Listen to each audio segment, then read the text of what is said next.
Welcome to my Channel Deep Sleep Mission-DSM.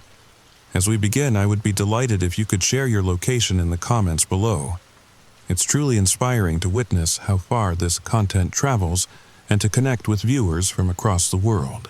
The penny was heads up when I found it, gleaming on the rust-eaten rail like a copper moon against black steel.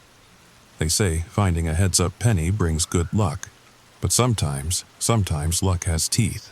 Before I tell you what happened that autumn night in Millbrook, Tennessee, I need you to understand something. This isn't just another spooky story, this is a warning.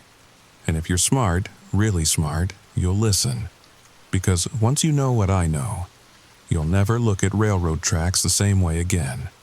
So tell me, have you ever noticed how pennies appear on railroad tracks? Not the flattened ones kids leave behind, but the perfect ones. The ones that shouldn't be there. The ones that seem to wait for you. If you have, then maybe you already know. Maybe you felt it too. That pull, that whisper in your mind that says just pick it up. What's the harm? But if you haven't, if you're one of the lucky ones, then settle in, turn off the lights if you dare.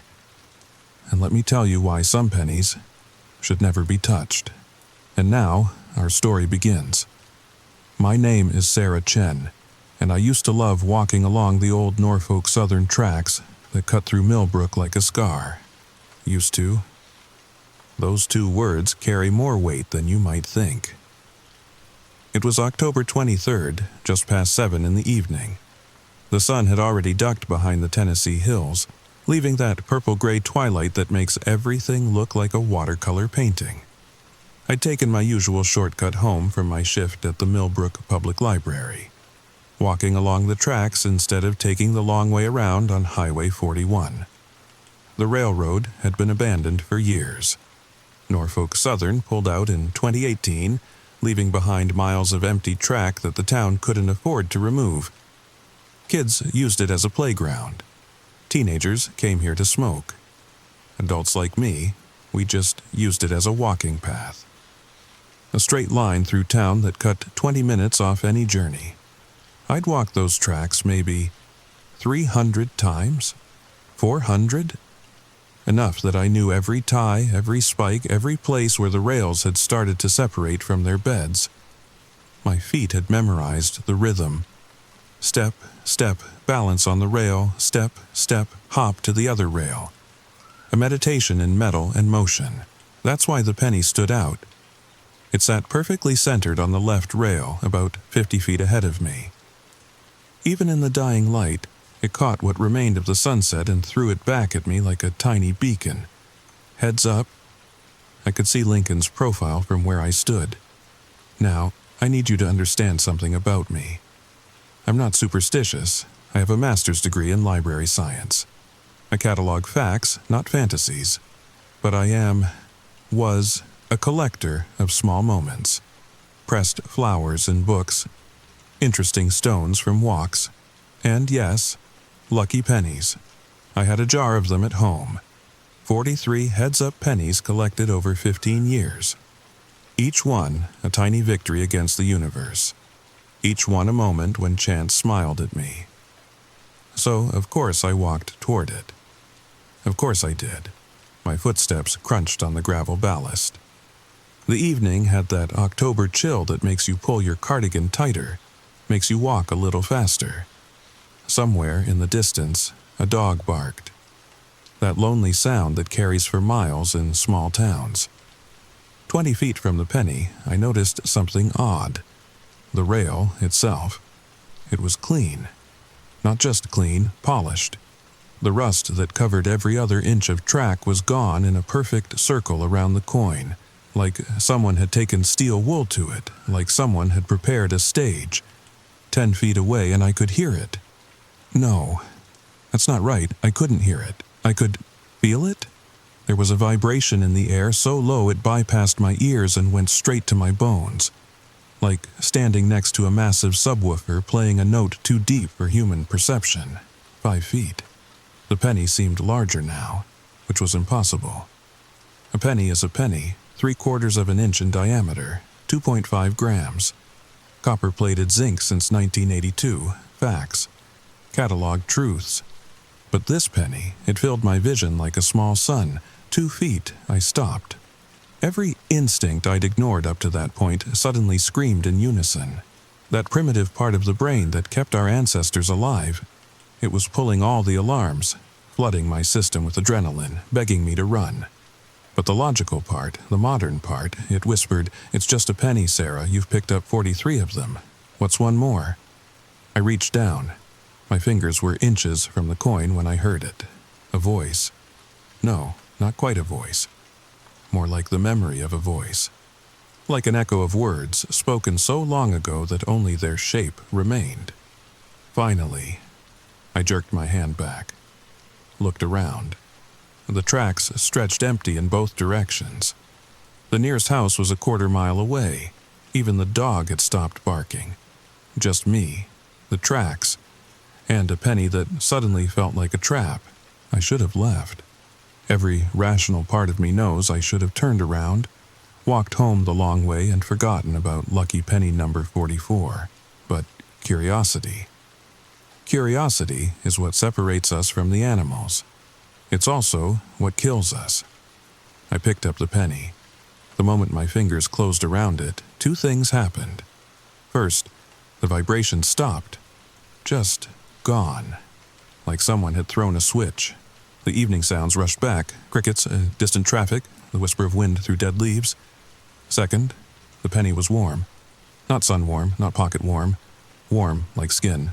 Warm like something alive. I almost dropped it, almost. But my collector's instinct was stronger than my revulsion. I held it up to the fading light, and that's when I saw them. The scratches. Tiny marks covered Lincoln's face. At first, I thought it was damage. Wear and tear.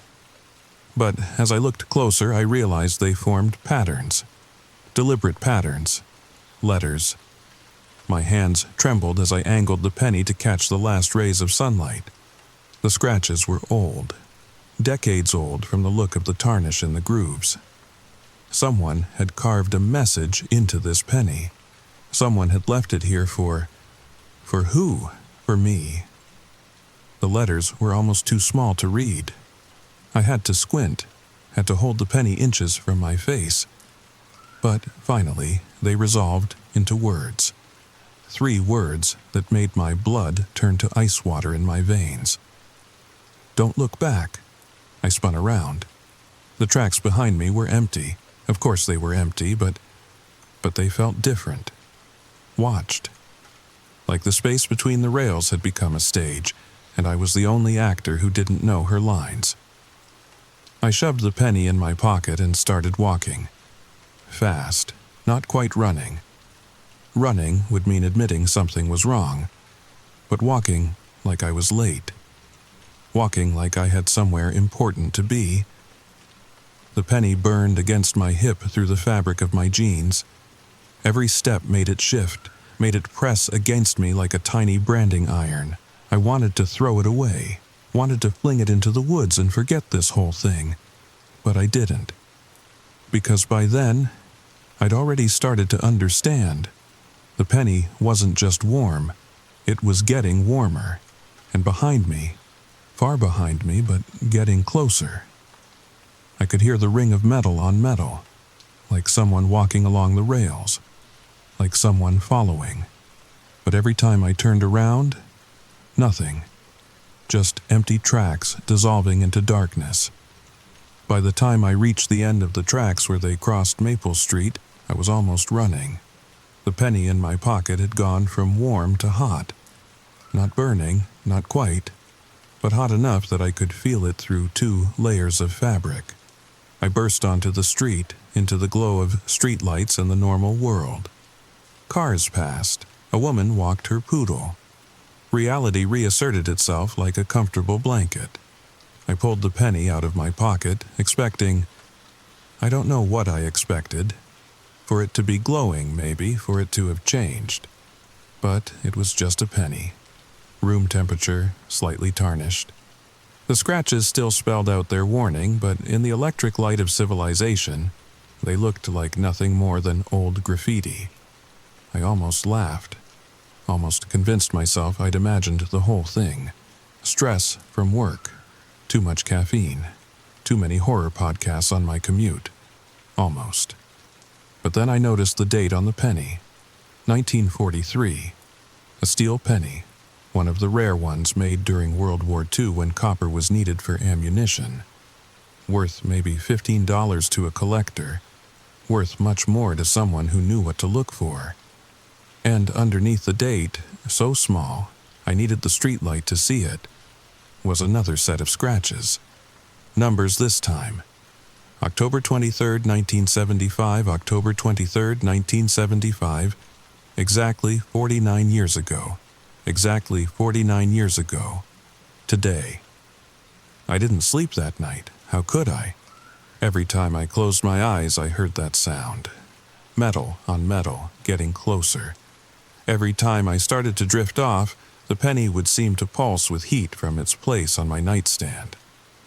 By 3 a.m., I gave up. Made coffee, opened my laptop, and started digging. The Millbrook Public Library had digitized most of its newspaper archives back in 2019. A grant from the state, part of some historical preservation initiative. I'd actually helped with the project, scanning microfilm until my eyes crossed, uploading PDFs to our ancient server. I started with October 1975. The Millbrook Gazette was a weekly paper back then.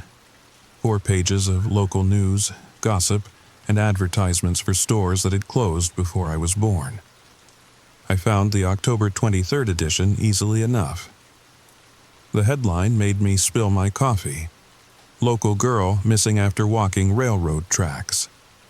The article was brief, factual, horrible. Jennifer Holden, age 22, was reported missing after failing to return home from her job at Millbrook Savings and Loan.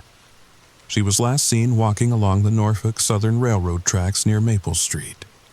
Police are asking anyone with information to contact Jennifer Holden. I knew that name. There was a memorial bench in Riverside Park with her name on it. I'd sat on it dozens of times, never thinking about who she was or why she needed memorializing. I kept digging. October 30th, 1975, search for missing woman. Continues November 6th, 1975. Police expand search area November 13th, 1975. Holden, family offers reward. And then, nothing. Jennifer Holden vanished from the newspaper as completely as she'd vanished from life. No body found. No resolution. Just another cold case in a small town's forgotten history. But the date. October 23rd, the same date scratched into the penny. The same date I'd found it. I searched for more October 23 RDs and found them. October 23rd, 1987. Railroad worker dies in unexplained accident. October 23rd, 1994. Teen disappears near train tracks. October 23rd, 2001. Homeless man found dead on rails. October 23rd, 2008. Mother of 2 missing. After evening walk. October 23rd, 2015.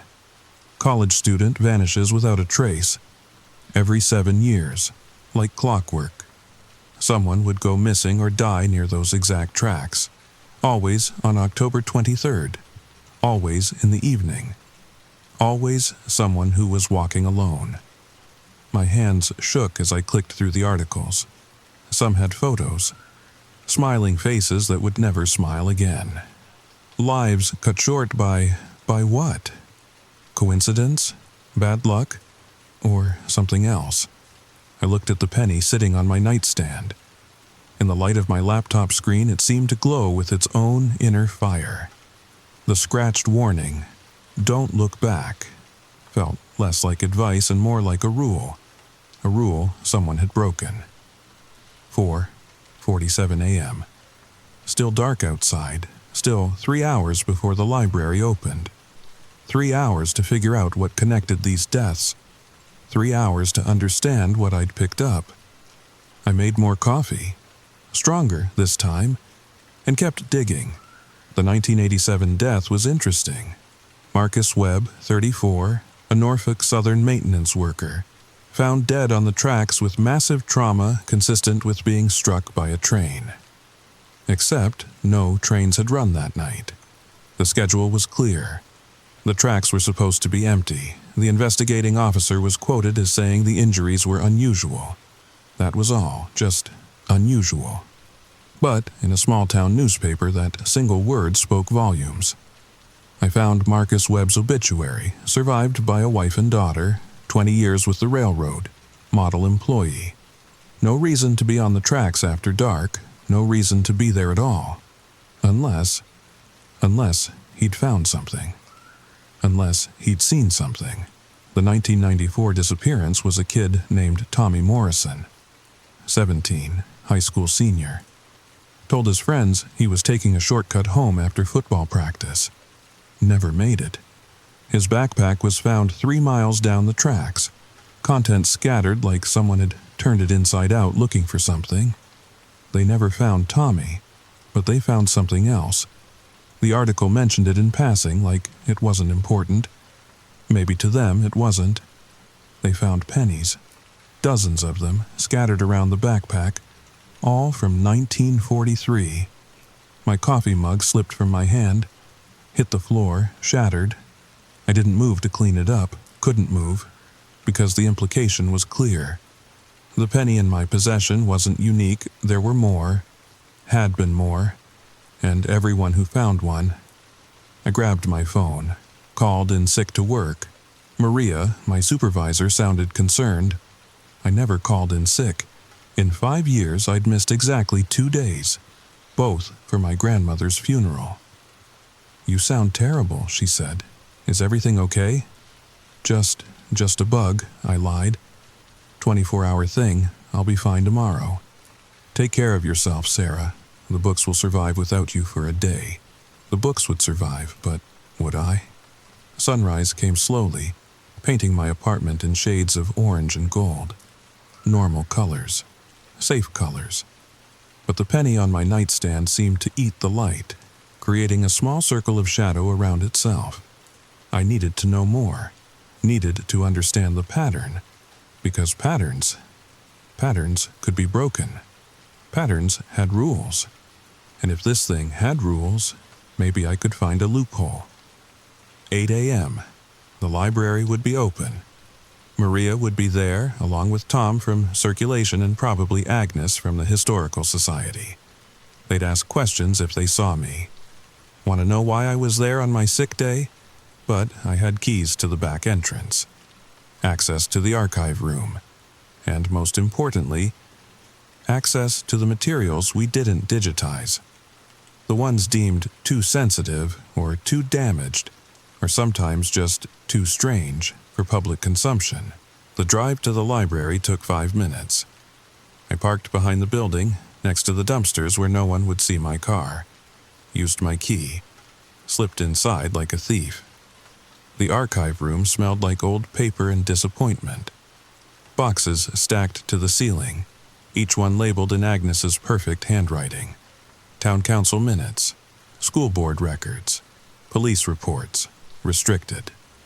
That last one, that's what I needed. The box was heavy. Dust rose when I set it on the table, dancing in the light from the single window. Inside, hundreds of reports, some typed, some handwritten, going back to the 1960s.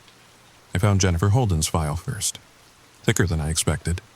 Full of witness statements, search grids, theories that went nowhere. But one document stood out. A handwritten note on Millbrook PD stationery dated October 30th, 1975. Spoke with railroad worker Ernest Cray. Claims to have seen JH on tracks evening of 23rd. States she was talking to someone, but he saw no one else. When pressed, admitted he'd been drinking. Disregard.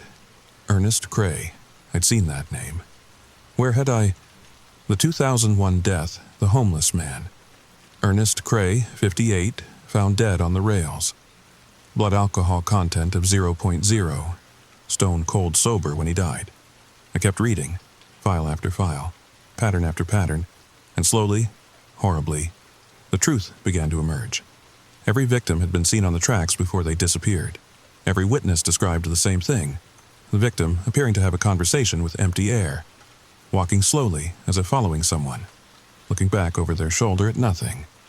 And in 3 cases, just 3, someone found pennies at the scene, always from 1943. Always heads up, always warm to the touch. The last file in the box wasn't a police report, it was a letter. Handwritten on yellow legal paper, dated October 22nd, 2015. The day before the last disappearance. To whoever finds this, my name is Dr. Patricia Vance. I teach folklore and urban legends at Tennessee State. I've been researching the Millbrook disappearances for 3 years. What I've found, I wish I hadn't. It starts with the railroad. Norfolk Southern. Southern Railway before that, and before that, the Confederate rail lines. The tracks through Millbrook have been here since 1862. They've seen history, they've seen horror. In 1943, there was an accident. Troop transport train derailed just outside town. 49 soldiers died. Boys headed to the war who never made it out of Tennessee. The government hushed it up, didn't want to hurt morale, but the town remembered. One of those soldiers was different. Private Colin Price. He'd been caught stealing from his unit. Pennies, of all things. Had hundreds in his pack. Said he was collecting them for luck. His squad mates said he was obsessed. Would walk the rails at every stop looking for coins. He died in the wreck, but according to the old-timers I interviewed, he didn't stay dead. Every 7 years, on the anniversary of the crash, he comes back. Walks the rails. Looks for his pennies. And if someone picks one up, he follows them. Follows them until they look back. And when they look back, I found one of his pennies 2 days ago. I was stupid, curious, all the things academics aren't supposed to be. I picked it up. He's been following me ever since. I hear him at night, metal on metal, getting closer. The penny burns in my pocket, but I can't let go of it. Can't drop it. It's like it's fused to me now. Tomorrow is October 23rd. Tomorrow is the anniversary. Tomorrow, I'm going to walk the tracks. Going to face whatever this is. Going to try to break the pattern. If you're reading this, it means I failed. It means the pattern continues. It means, oh God, I can hear him. He's here in my house. I can hear his boots on my stairs, metal on metal. The letter ended there, no signature, no conclusion.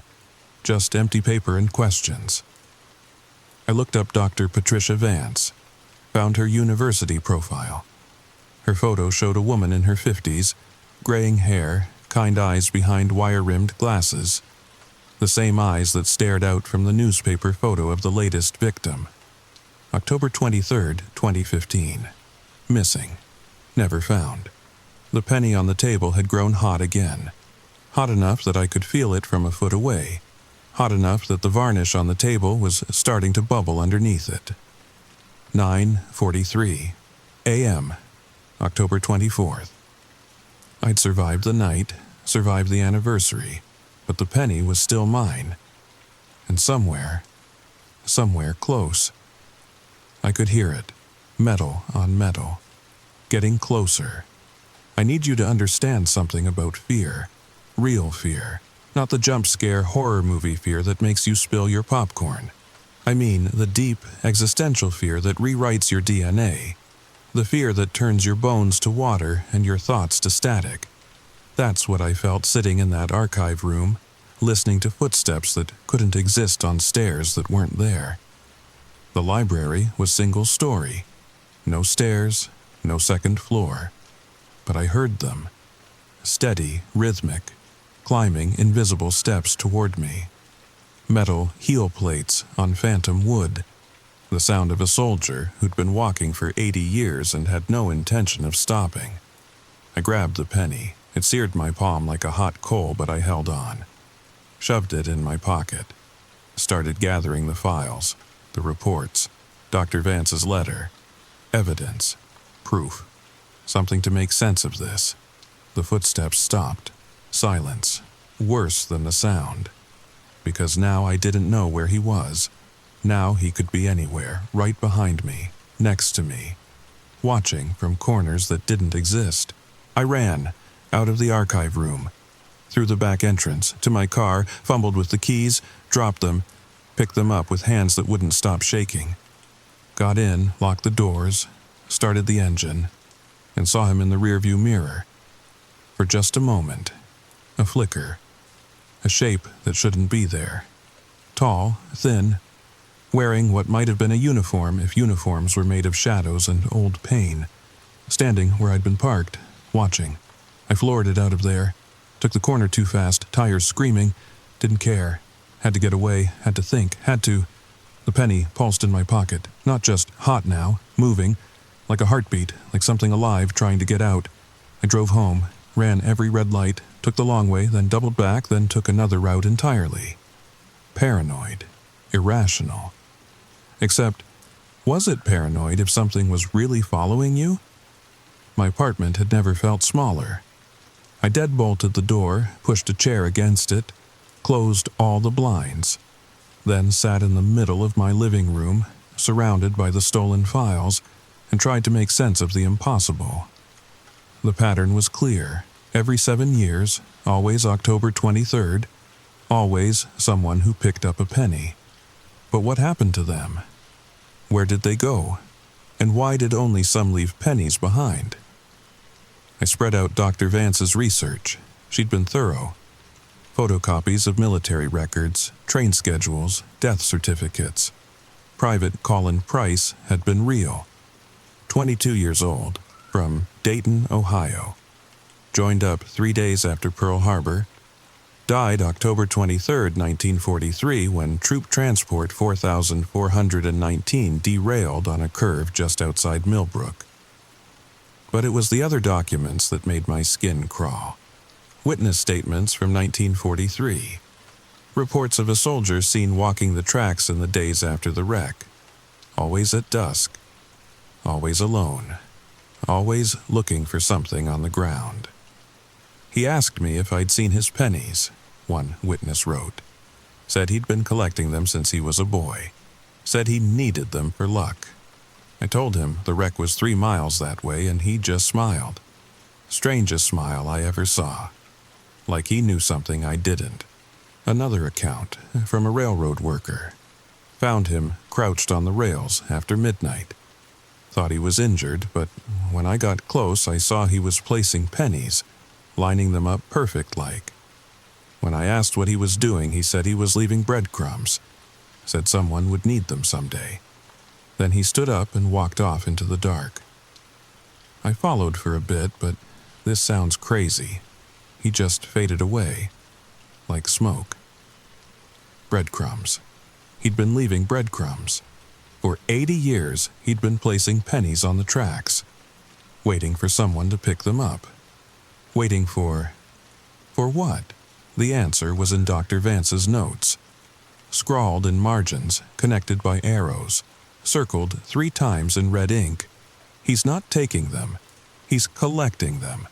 The pennies are markers. Pick one up and you're marked. You become another penny in his collection.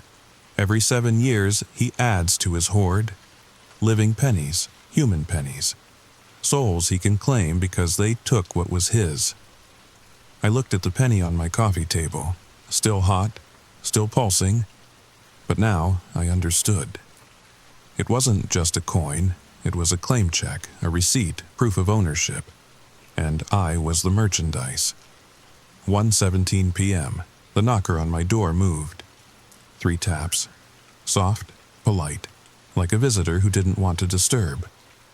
I held my breath, waited. Maybe if I didn't answer. 3 more taps, harder this time, insistent. Miss Chen? A voice, male, unfamiliar, slightly muffled through the door. Miss Chen, I know you're in there. We need to talk about what you found. I crept to the peephole, looked out, saw nothing. The hallway was empty, but the voice continued. You read Patricia's letter. You know about the pattern. But you don't know all of it. Open the door, and I'll explain. Don't... and you'll end up like the others." "Who are you?" My voice cracked, gave away my fear. "Someone who broke the rules. Someone who looked back and lived. Open the door, Miss Chen, please. We don't have much time." Every instinct screamed no, but what choice did I have? Sit in my apartment until the sun went down? Wait for metal footsteps on stairs that didn't exist? Hope the pattern would break itself? I moved the chair, unlocked the deadbolt, opened the door a crack. The man in the hallway was maybe 60, gray beard, tired eyes, wearing a janitor's uniform with a Norfolk Southern patch that looked decades old. He smiled sadly when he saw me. "Smart girl. Cautious. That's good. Can I come in?" I let him in. Stupid, maybe, but the penny in my pocket had gone quiet the moment he appeared. Cool. Still, like it was hiding. He sat on my couch, looked at the spread of documents, and sighed. "You've done your homework. Good. That'll make this easier." He pulled up his sleeve. His left arm was covered in scars. Burn scars, in the shape of circles, dozens of them. Each one is a penny I picked up. Each one is a year I've been running. That's impossible. That would make you 103 next March. Yeah, I know. He laughed, but there was no humor in it. "Ernest Cray, you probably read about my death. 2001, found on the tracks. Blood alcohol 0.0. I stared. The homeless man. The one who'd claimed to see Jennifer Holden talking to no one. "But you're dead?" "Yeah, for about 10 minutes, long enough for the paramedics to call it. Long enough for Colin to think he'd collected me, but I had a friend, smart friend. Doctor at the hospital, he kept working on me, brought me back. And when I woke up, I remembered." He leaned forward. His eyes were the color of old steel. "I remembered the rules." "What rules?" "The rules Colin plays by. See, he's not a ghost. Not exactly. He's something else, something older. The accident in 43, it didn't create him, it freed him.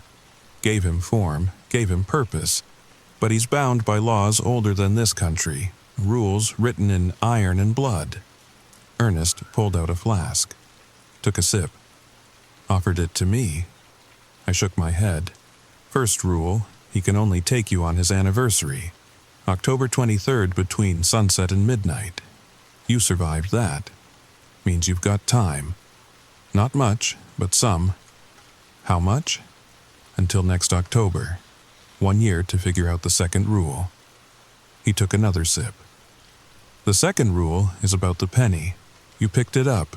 It's yours now. Part of you. You can't destroy it, can't throw it away, can't give it to someone else. Believe me, I've tried. The damn things always come back." I touched my pocket. The penny was there. Cool now, but present. Heavy beyond its weight. So I'm trapped. "No, you're marked. Different thing. See, the third rule, that's where it gets interesting." Ernest smiled. A real smile this time.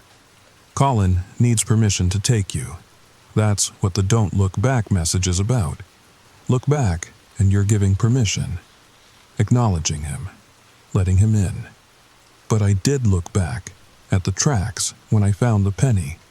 You looked back at empty tracks, didn't see him, did you? That's the loophole. You can look back all you want, long as you don't see him. And most people, they eventually see him. Fear makes them look. Curiosity makes them look. The sound of those footsteps, it drives them crazy until they have to look. So, how do I avoid seeing him?" Ernest's smile faded. "That's the hard part, because the fourth rule is about the collection. Colin's not just gathering souls, he's gathering enough souls. 49 to be exact, one for each soldier who died in that wreck. He's been at it for 80 years. By my count, he's got 47. The math was easy and horrible. 2 more. 2 more, and then I think he'll have what he needs. Whatever that is, whatever comes next." Ernest stood, walked to my window, looked out at the afternoon sun. "You want my advice? Run. Leave town, leave the state, hell, leave the country if you can. Put as much distance between you and those tracks as possible. Will that work?" He turned back to me. The look in his eyes was answer enough. "I've been running for 23 years. Every October I feel it. The pull, the penny heating up, the need to go back to those tracks. It's like a fishhook in my brain, tugging me home. Some years I resist. Some years—" He pulled up his sleeve again, pointed to a fresh scar. "Some years I don't. So there's no escape." I didn't say that. Ernest walked to my door, paused with his hand on the knob. "There's always a way out. Colin follows rules. Old rules, iron rules, and rules. Rules can be bent. Sometimes they can even be broken. You just have to be willing to pay the price." "What price?" But he was already gone. The door closed behind him with a soft click. I ran to the hallway, looked both ways. Empty, like he'd never been there at all, except for the flask on my coffee table. Old silver, tarnished with age, and engraved on the side in letters so small I had to squint to read them. "For the one who looks forward." The year passed like a fever dream. November bled into December, winter into spring, spring into summer, and through it all, the penny stayed with me. My constant companion, my chain. I tried everything Ernest had suggested. Threw it in the Tennessee River. Found it in my pocket an hour later, dry as bone. Mailed it to a friend in California. It was on my nightstand the next morning. Locked it in a safe deposit box at 3 different banks. Always back in my pocket by sunset. The penny was mine. I was the penny's. Simple as that. But I didn't run. Couldn't run, because running meant accepting that this was my life now. Forever looking over my shoulder. Forever waiting for October to come around again. Forever being afraid. So, instead, I researched. Dove deep into folklore, into old stories about crossroads and soul contracts and the prices people pay for breaking cosmic rules. Read everything from Germanic fairy tales to Appalachian legends. Looking for precedent. Looking for hope. I found fragments, pieces. Stories about clever heroes who tricked death. Tales of bargains remade and fates rewritten. But nothing solid. Nothing I could use. Until September 15th, when Agnes from the Historical Society called. "Sarah, dear, I found something odd in the archives. A journal. Very old. Thought you might be interested, given your recent research interests." She knew I'd been digging into town history, didn't know why. Thought it was for some library project. I'd let her think that. The journal belonged to one Josephine Watts, Millbrook resident. Born 1830, died 1894. Most of it was standard stuff. Recipes, gossip, complaints about the weather. But the entry for October 23rd, 1863 made my blood run cold. Strange occurrence at the rail tracks today. Young Confederate soldier couldn't have been more than 16, standing by the rails. Uniform torn and bloody, eyes like glass. I asked if he needed help and he laughed. Such a terrible sound. Said he was looking for his sergeant. Said Sergeant Colin had promised to teach him a trick with pennies. A way to cheat death itself. Colin, the name hit me like a physical blow. But 1863, that was 80 years before the train wreck. Before Private Colin Price was even born. I kept reading. The boy said Sergeant Colin had learned the trick from someone else. Someone older. Said it went back and back, each one teaching the next. A chain of teachers and students, stretching into the past like railroad tracks into the distance. Said one day he'd find someone to teach. Someone who'd carry on the tradition. I asked what tradition. He smiled. Showed me a penny. 1794, if my eyes didn't deceive. Told me it was the first lucky penny. The first one ever found heads up. Said each Colin adds their own coins to the collection. Said each Colin must gather 49 souls before passing on the burden. Then he vanished. Simply there one moment, gone the next. left only the smell of copper and old death. I sat back, stared at the page. Not just one call-in, a chain of them, each one bound to collect 49 souls, each one training their replacement. Private Colin Price wasn't the first, he was just the latest. And if Ernest was right, if he'd collected 47 souls, then he was almost done, almost ready to pass on his burden. To who? The answer was obvious, horrible, but obvious. October crept closer. The penny grew heavier, not physically. It still weighed 2.5 grams. But psychologically, spiritually, I could feel it pulling at me, tugging me toward the tracks, toward my fate. October 20th. 3 days left. I made my decision. I wouldn't run, wouldn't hide, wouldn't spend the rest of my life afraid. I'd face him. But on my terms. October 22nd, 1 day left, I prepared. First, I wrote letters. One to Maria at the library, explaining my absence. One to my parents in Portland, telling them I loved them. One to the police, detailing everything I'd learned. They'd think I was crazy, but maybe someone would believe. Then I gathered supplies. A flashlight with new batteries. A mirror from my bathroom. Ernest's flask, still full of whatever he'd been drinking. The journal pages about the Colin before Colin, and of course, the penny. October 23rd, 4 p.m. I went to work, acted normal, checked out books, smiled at patrons, helped a third grader find a book about dinosaurs. Normal day, normal life. Everything I was about to lose or save. 6:47 p.m. Sunset in 1 hour, I left work. But instead of taking my usual route, instead of walking the tracks, I drove.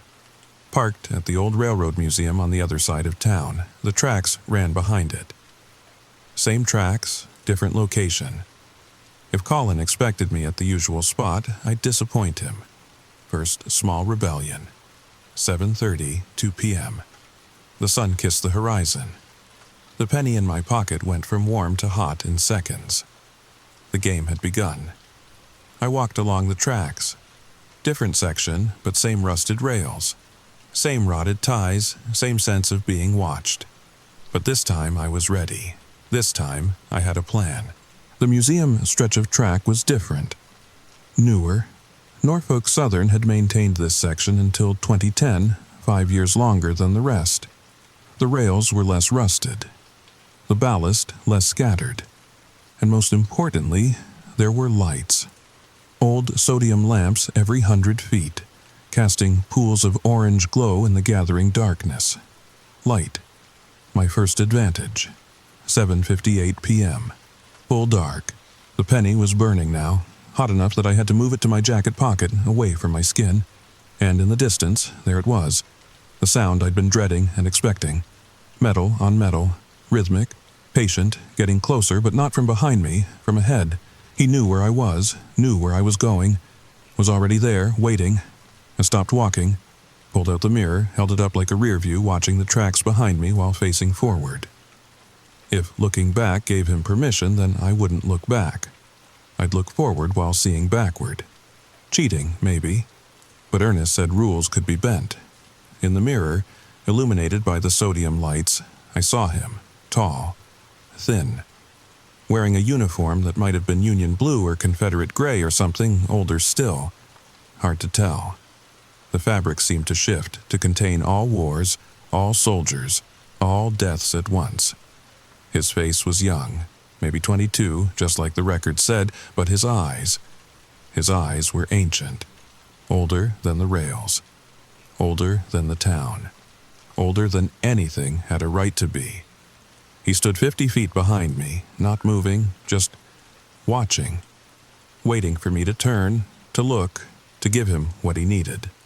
I didn't. I kept the mirror up, kept walking forward while watching him in reflection, and for the first time since I'd picked up the penny, I smiled. Because in the mirror I could see his confusion, the slight tilt of his head, the way his ancient eyes narrowed. This wasn't how the game was played. This wasn't following the rules. Good. 8:23 p.m. We'd been playing our strange game of follow the leader for 20 minutes. Me walking forward, watching him in the mirror. Him following at exactly 50 feet, never closer, never farther. The museum was coming up. More lights, security cameras, witnesses if anyone was working late. That's when he spoke, not with sound. Sound was for the living. He spoke directly into my mind, his voice like rusted rails and distant train whistles. Clever, but cleverness has limits. The mirror in my hand cracked, spiderwebbed from the center out. I could still see him, but fractured now, broken into a dozen shifting pieces. You took what was mine, the voice continued. The contract is sealed. Contracts can be renegotiated, I said out loud. My voice sounded thin in the darkness, but steady. I'd practiced this. You follow rules, and old rules always have escape clauses. Silence. Then laughter. Not heard, but felt. Vibrating through the rails, through my bones, through the burning penny in my pocket. You've been studying. Good, that will make this interesting. The temperature dropped 20 degrees in seconds. My breath came out in clouds. Frost formed on the rails, spreading outward from where he stood. The sodium lights flickered, dimmed, threatened to go out entirely. 47 years I've been collecting, he said. 2 more, and my service ends. 2 more, and I pass the burden on. You think you can deny me that? I think, I said, still walking forward, still watching him in the broken mirror, that you're tired. I think 80 years of walking these rails has worn you down. I think you want to be free as much as I do. The frost stopped spreading. The light steadied. In the mirror, I saw him cock his head again, considering. And what would you know of my wants? I know you were 22 when you died, same age I was when I moved here. I know you collected pennies for luck, but luck failed you in the end. I know you've been repeating the same pattern for 8 decades, and patterns. I stopped walking, stood perfectly still. Patterns are just habits we're too scared to break. Turn around. His voice was harder now, commanding. Face me properly. No. Turn around, Sarah Chen. The game ends at midnight, one way or another.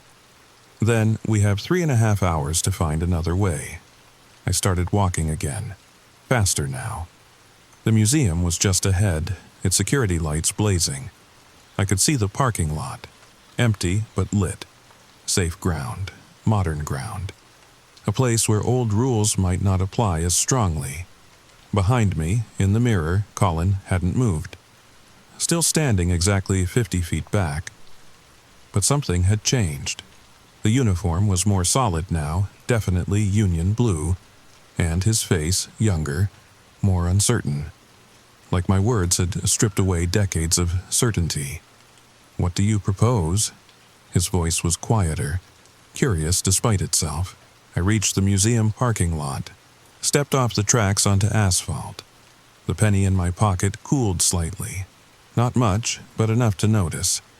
I was right. Modern ground weakened him. I propose a trade, I said.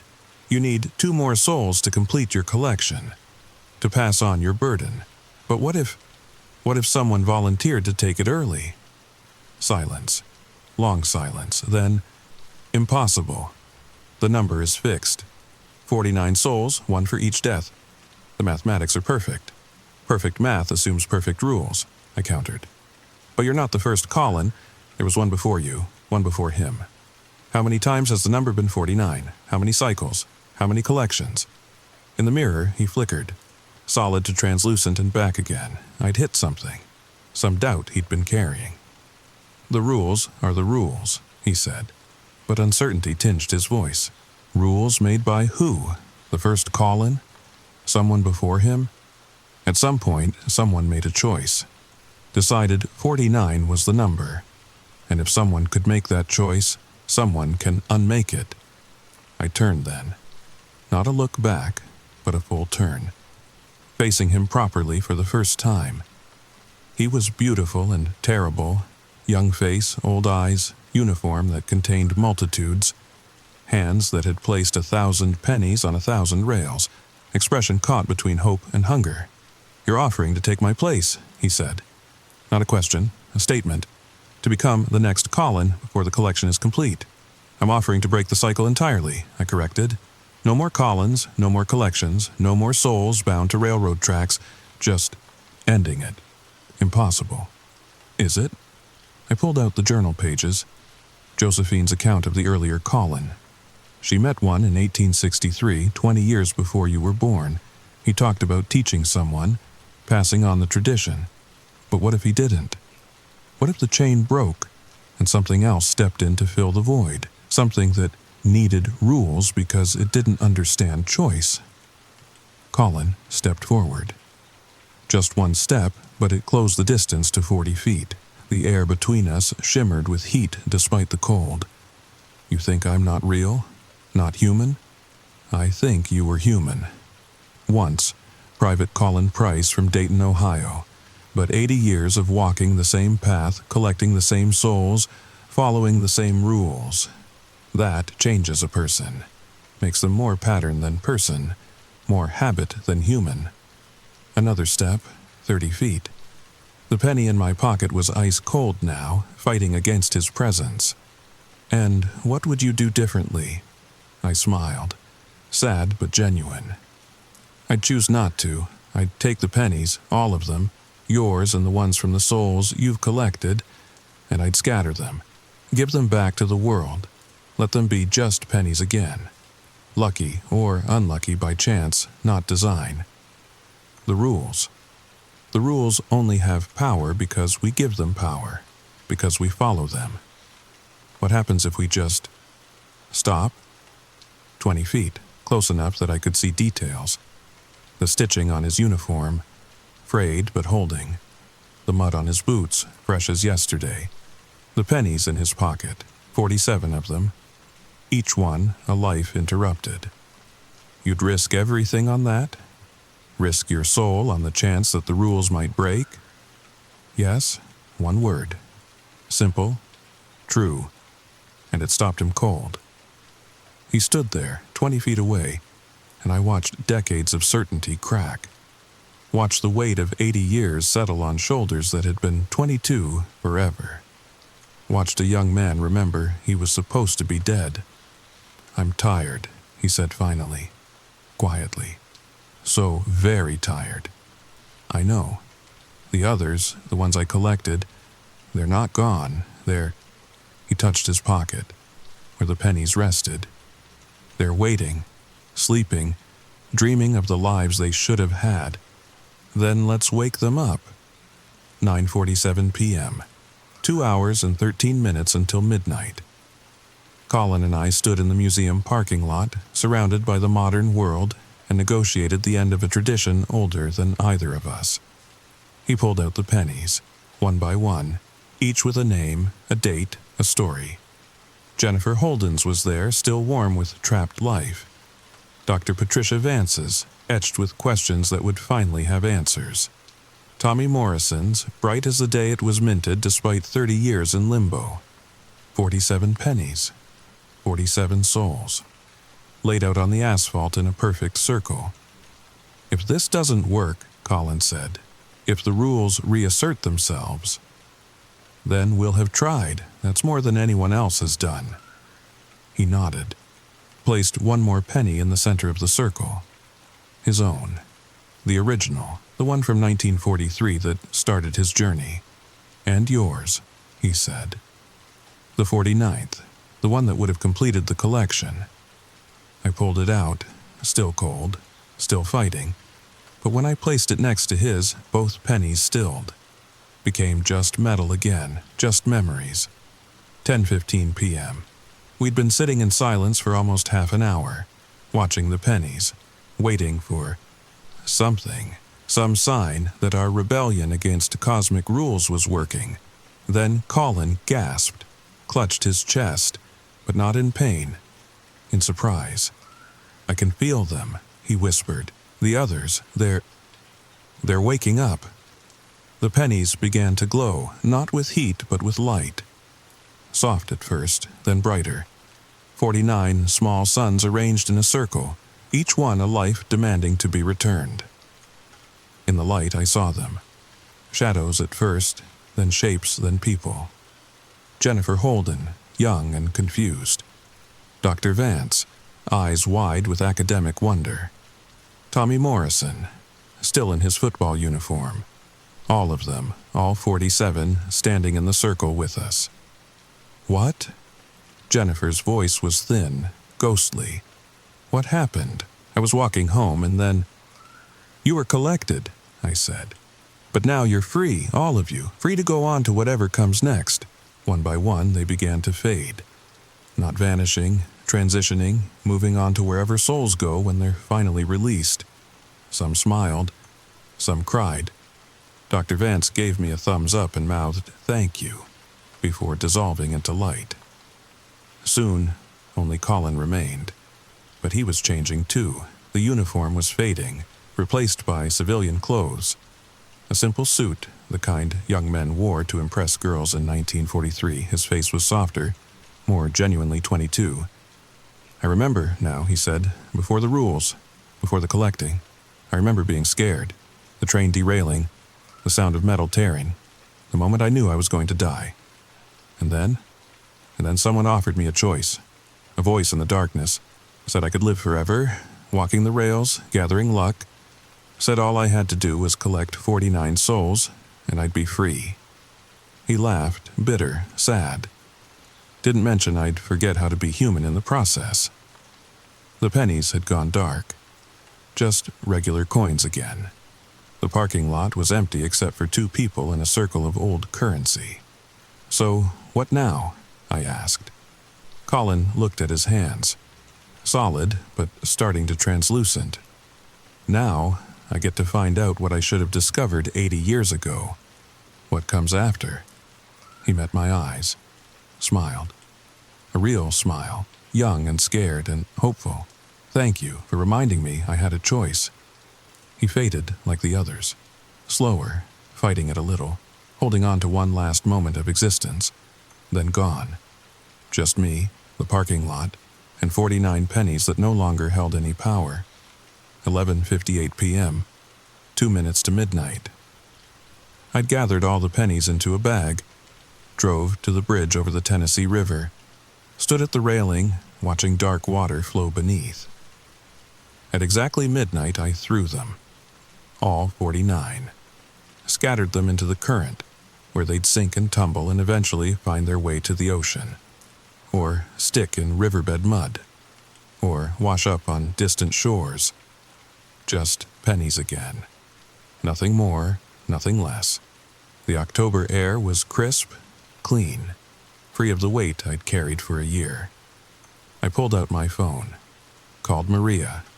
"Sarah, it's midnight. Is everything okay?" "Everything's fine," I said, and meant it. "Just wanted to let you know I'll be at work tomorrow, on time, ready for whatever comes next. Are you sure you're feeling better? You sound different." I smiled.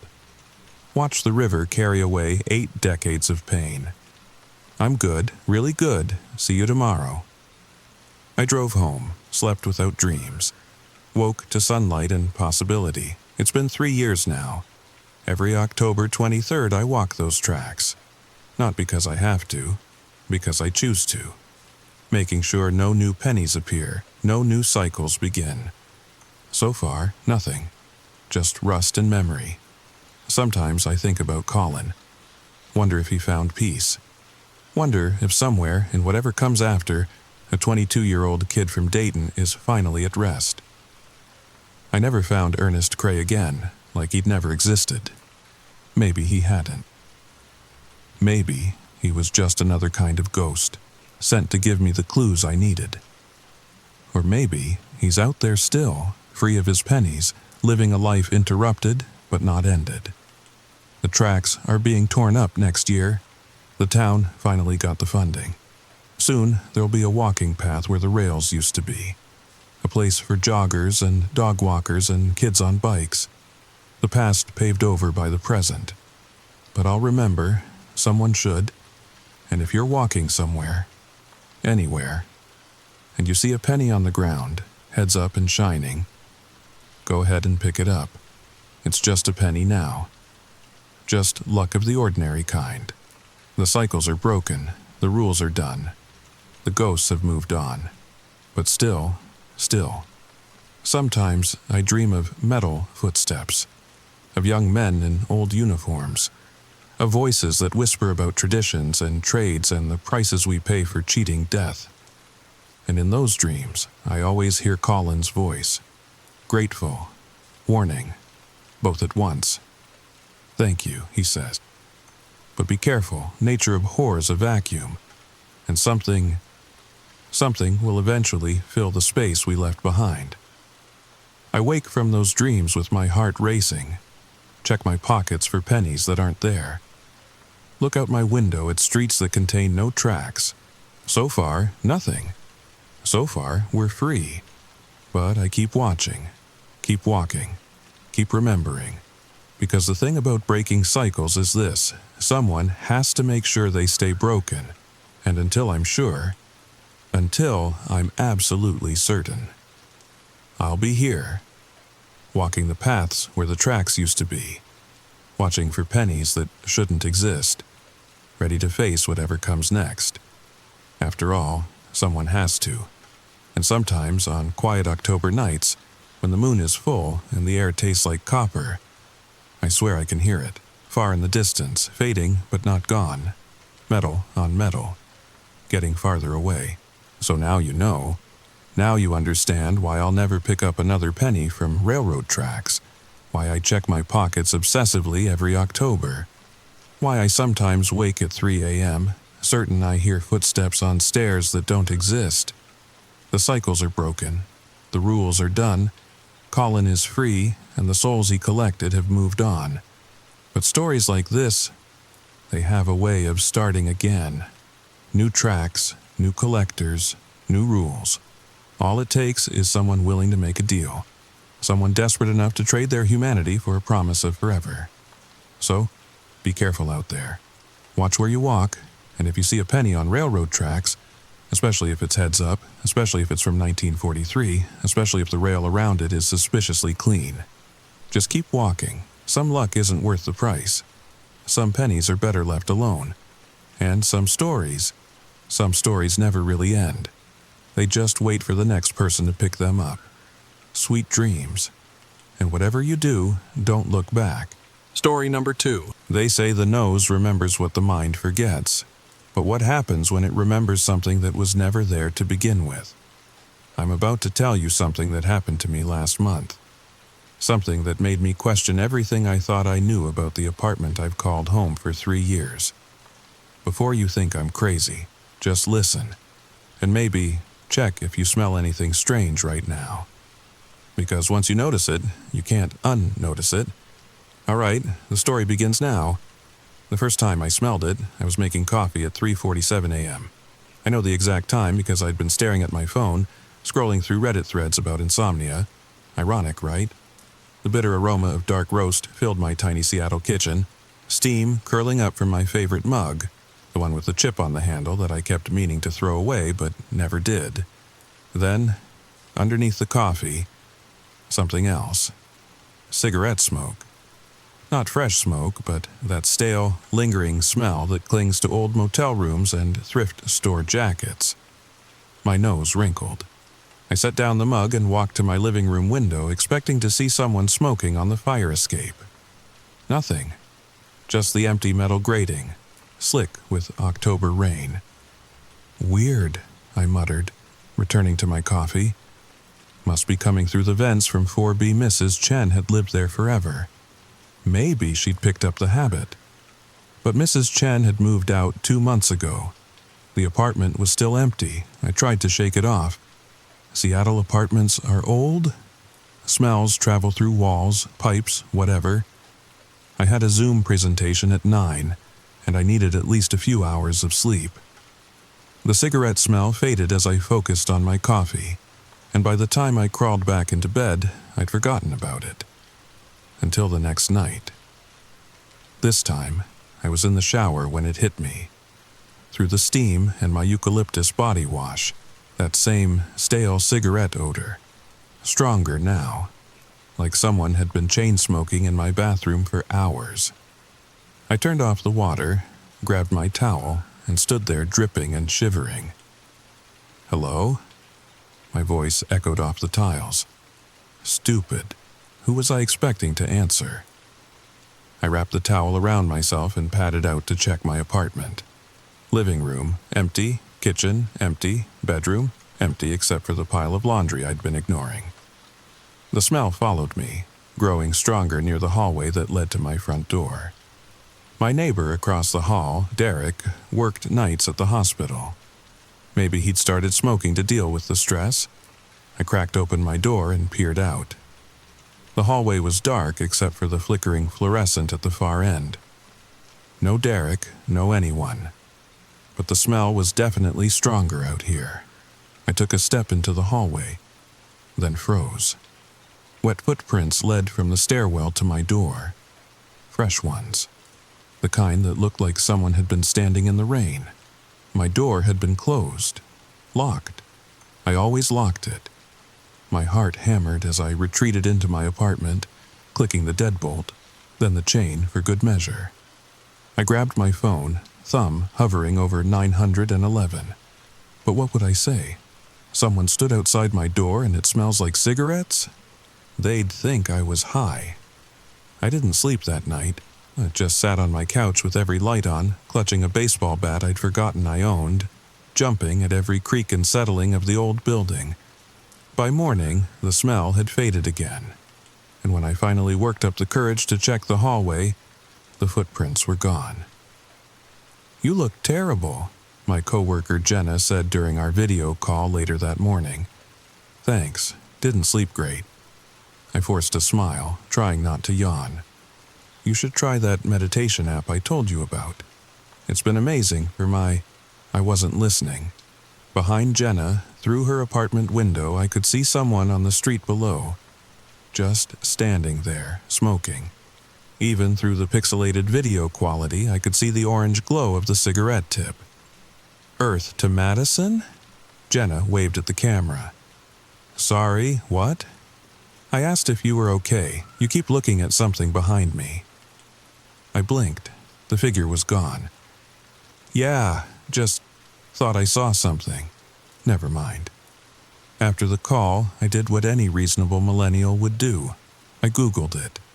Phantom cigarette smoke smell brought up a bunch of medical websites talking about seizures and brain tumors. Great. Apartment smells like smoke, but no one smokes. Led to forums about ghosts and hauntings. Even better. One thread caught my eye, though.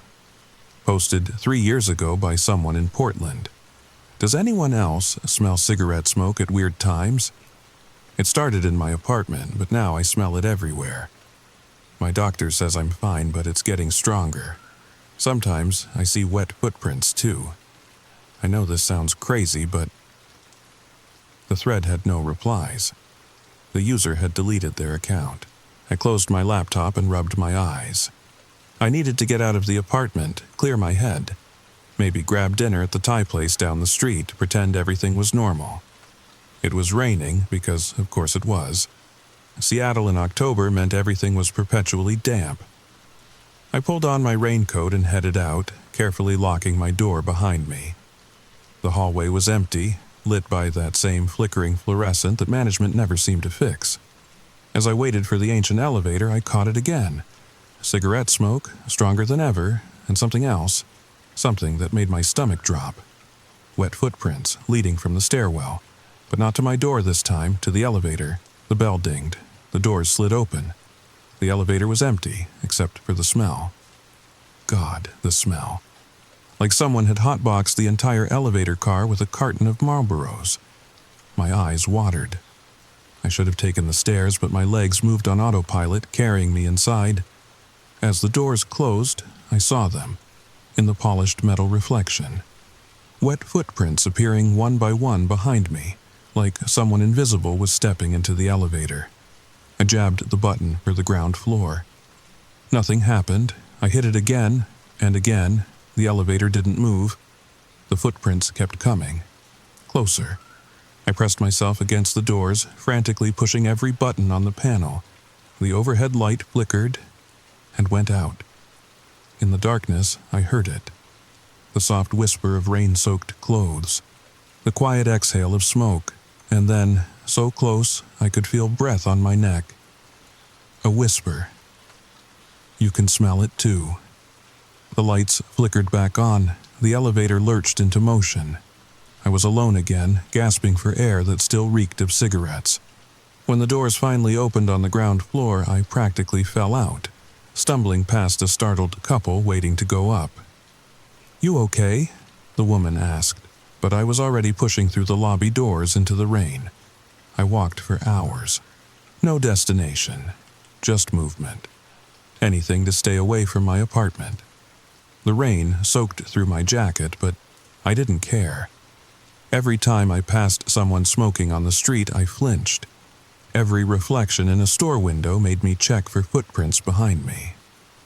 By the time I finally returned home, it was past midnight. The building was quiet, most windows dark. I stood outside for a long time, looking up at my third-floor window, gathering courage. "Get it together, Madison," I whispered. "It's just an apartment." "Your apartment?" The elevator was out of order. Of course, a handwritten sign taped to the doors. "Use stairs. Sorry for the inconvenience." I climbed slowly, keys clutched between my fingers like tiny weapons. My hallway was empty, no footprints, no smell, just the familiar worn carpet and beige walls. I unlocked my door, stepped inside, and immediately knew something was wrong. Everything was exactly where I'd left it. Too exactly. My coffee mug from that morning sat on the counter at the precise angle I'd set it down. The throw pillow on my couch hadn't shifted even a centimeter. Even the dust motes seemed frozen in place. And it was warm. Not normal apartment warm. Humid warm, like someone had been breathing in here for hours. I flipped on every light, checked every room, every closet, even under the bed like I was 5 years old again. Nothing. Nobody. But that feeling persisted. The absolute certainty that someone had been here. On my nightstand, I found it. A single cigarette, not a brand I recognized. The paper was yellowed, old-fashioned looking. It was damp, as if it had been carried through the rain. I didn't touch it. Just stared at it, my mind racing. Someone had been in my apartment. Someone who smoked.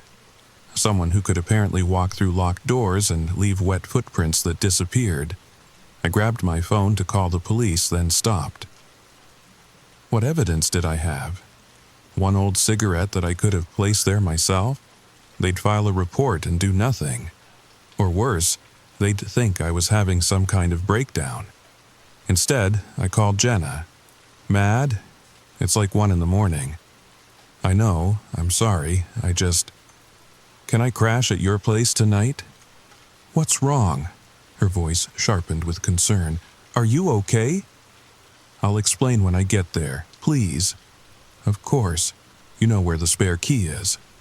I threw some clothes in a bag, grabbed my laptop and charger. As I turned to leave, I glanced back at the cigarette on my nightstand. It was gone, but the smell remained. Stronger than ever, I ran. Down the stairs, through the lobby, into the rain. I didn't stop running until I reached Jenna's building 6 blocks away. She was waiting at her door, wrapped in a fuzzy robe, looking worried. Madison, you're soaked. What happened? I told her everything. The smells, the footprints, the elevator, the cigarette. She listened without interrupting, her frown deepening. Have you been sleeping okay? Eating? She handed me a towel. This sounds like, stress can do weird things. I'm not imagining it. I knew how I sounded, paranoid, unhinged. I know how it sounds, but I believe you believe it, she said carefully. Look, stay here tonight. Tomorrow we'll go to your place together. check things out in daylight. Maybe talk to your landlord about changing the locks." I nodded, grateful she wasn't calling me crazy to my face. She set me up on her couch with blankets and pillows, made me chamomile tea. I thought I'd never sleep, but exhaustion hit like a brick wall. I woke to sunlight streaming through Jenna's windows and the smell of coffee. Real coffee, no cigarette undertones. For a moment, I felt normal. Morning sunshine? Jenna appeared with 2 mugs. "How'd you sleep?" "Like the dead." I sat up, accepting the coffee gratefully. "Thanks for, don't mention it, that's what friends are for." She sat beside me. "So, I did some research while you were sleeping." "Research?" She pulled out her tablet. "That building of yours has history. Did you know there was a fire in 1987? 3 people died." My coffee suddenly tasted like ash. "What?" "3rd floor, apartment 3, D." She showed me an old newspaper article. "Started by a cigarette, the guy fell asleep smoking. 3D, right next to mine." The victims were Nathan Cross, the tenant, his girlfriend Sarah Mills, and... Jenna paused, looking at me strangely. "This is weird." The 3rd victim was unidentified. They never figured out who it was. How do you not identify someone who died in an apartment fire? That's what I thought. But apparently the body was too badly burned and no one reported anyone missing who matched the description. She scrolled through the article. The landlord at the time said Cross lived alone, didn't have many visitors. They assumed the 3rd person was maybe someone who'd broken in or what? Or someone who wasn't supposed to be there. We sat in silence for a moment. Outside, Seattle was doing its best impression of a sunny day, all blue skies and coffee shop chatter. It felt surreal after last night's terror. "You think I'm being haunted by a fire victim?" I tried to laugh, but it came out wrong. "I think..." Jenna chose her words carefully. "I think you should talk to your landlord. Ask about the history. Maybe there's something wrong with the ventilation system, old smoke trapped in the walls or something." It sounded reasonable. Logical. Much more logical than ghosts or whatever my brain had conjured up. We finished our coffee, got dressed, and headed back to my building together. In daylight, with Jenna beside me, the building looked harmless. Just another old Seattle apartment complex, all faded brick and creative fire escape additions. We climbed to the 3rd floor. The elevator was still out of order. "Which one's yours?" Jenna asked. 3C, right here." I unlocked the door, half expecting, I don't know what. But my apartment looked normal, smelled normal. Just my familiar space with its thrift store furniture and too many plants. "See?" Jenna walked through, opening windows. "Just needed some fresh air. Maybe you should..." She stopped mid-sentence, staring at my bedroom doorway. "What?" I followed her gaze. Do you smoke?" "No, of course not. Why would you?" The words died in my throat. On the carpet, right in the doorway, was a small pile of cigarette ash. Fresh ash, still warm to the touch. And beside it, written in the same ash, were 2 words. "Found you." Jenna wanted to call the police. I convinced her not to. What would they do? Dust her fingerprints on ash? I cleaned it up while she paced my living room, phone in hand, ready to dial 911 at the first sign of trouble. "This is insane," she kept saying. "Someone's stalking you. You need to report this." And say what? Someone's leaving cigarette-related calling cards in my apartment? They'll think I'm doing it myself. Then stay with me. As long as you need, we'll figure this out. I wanted to. God, I wanted to pack everything and run. But something held me back. Maybe it was pride, maybe stupidity, or maybe I needed to know what was happening. Why me? Why now? "One more night," I said. "I'll set up my laptop to record. If anything happens, I'll have proof." Jenna argued, but eventually left with promises to check in every hour. I spent the rest of the day ghost-proofing my apartment like some kind of paranormal IT specialist. Laptop positioned to capture the living room and hallway. Phone recording in the bedroom. Even my old GoPro from my hiking phase stuck to the bathroom mirror. Then I waited. 6 o'clock. Nothing. I ate leftover Thai food and watched Netflix, trying to pretend this was a normal Sunday night. 8 o'clock. Still nothing. Jenna texted. I told her all was quiet. 10 o'clock. I smelled it first. Faint, like someone smoking outside an open window. I checked my recordings. Everything normal. Midnight. The smell was stronger. I'd given up pretending to watch TV, just sat there staring at my laptop screen, watching myself in real time. The timestamp ticked by. 12:13, 12:14, 12:15. At 12:16, the recording glitched. Static for just a second. When it cleared, everything looked the same, except I could see my breath. The temperature had dropped 20 degrees in an instant. I pulled a blanket around my shoulders, teeth chattering. On the laptop screen, I watched myself shiver, but something was wrong with the image. A shadow that shouldn't be there, moving independent of the light sources. I turned around. Nothing. Just my empty apartment. But on the screen, the shadow was right behind me. I scrambled off the couch, laptop clattering to the floor. The screen went black. When I picked it up, the recording had stopped. The file was corrupted, showing only error messages. The smell was overwhelming now. Not just cigarettes, something else. Something chemical and wrong. Like burnt plastic, like a fire. Smoke detectors started shrieking. I looked up to see actual smoke seeping under my bedroom door. Not possible.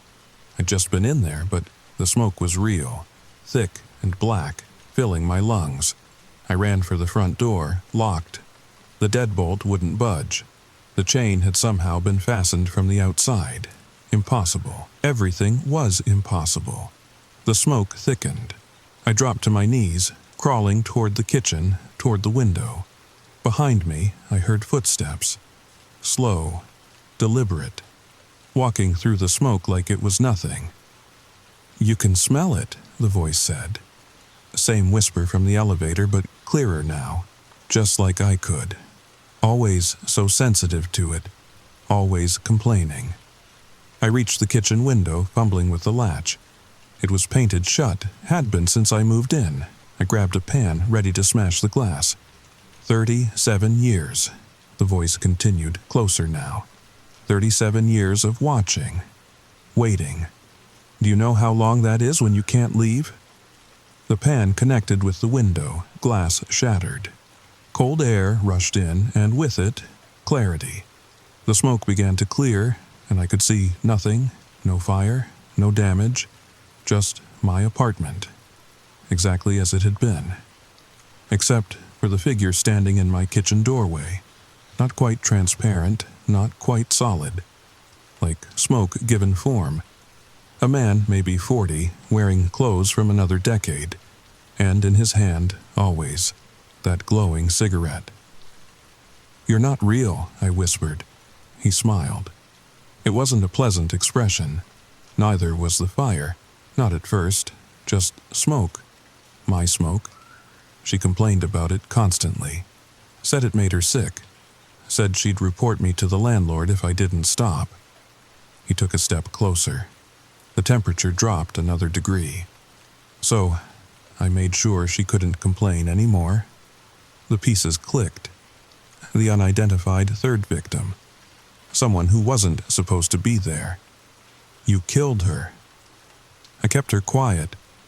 His form flickered, solidified. For a moment, I could see him clearly. Nathan Cross, 37 years dead, still smoking that eternal cigarette. But the fire, that was an accident. Fell asleep watching TV. Woke up to flames. Couldn't get out. None of us could. Why me? My back was against the broken window now, rain spattering through the opening. Why are you? Because you can smell it. He was inches away now. I could see the burn marks on his skin, smell the decay under the smoke. Just like she could. Same apartment. Same complaints to the landlord about smoke from next door. Same late-night researching, trying to figure it out.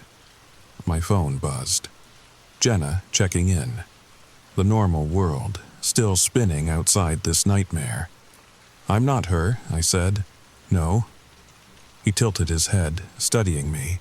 "But you're sensitive to it. The smoke, the presence. Most people never notice. They live here for years, never knowing I'm watching. But every once in a while..." He exhaled, and smoke billowed between us. "Every once in a while, someone like you comes along. Someone who can smell what shouldn't be there." "What do you want?" He considered this, taking a long drag from his impossible cigarette. I wanted her to stop complaining. Now, I just want someone to know, to understand. 37 years of being smoke and shadow, and no one ever asks why. They just wrinkle their noses and open windows. The smoke around him began to dissipate. His form grew thinner, less substantial. "The others don't know," he said, voice fading. "Sarah still thinks we're watching TV, waiting for the commercial to end. The other one, she doesn't even know she's dead. Keeps trying to call the police about the smell. But you know now. You can smell the truth." He was barely visible now, just a suggestion of a shape in the darkness. "Am I safe?" I asked. "If I stay here, am I safe?" What might have been a laugh, or might have been wine through the broken window. "You're the first to ask that. The others just ran, broke their leases, fled in the night. But you asked."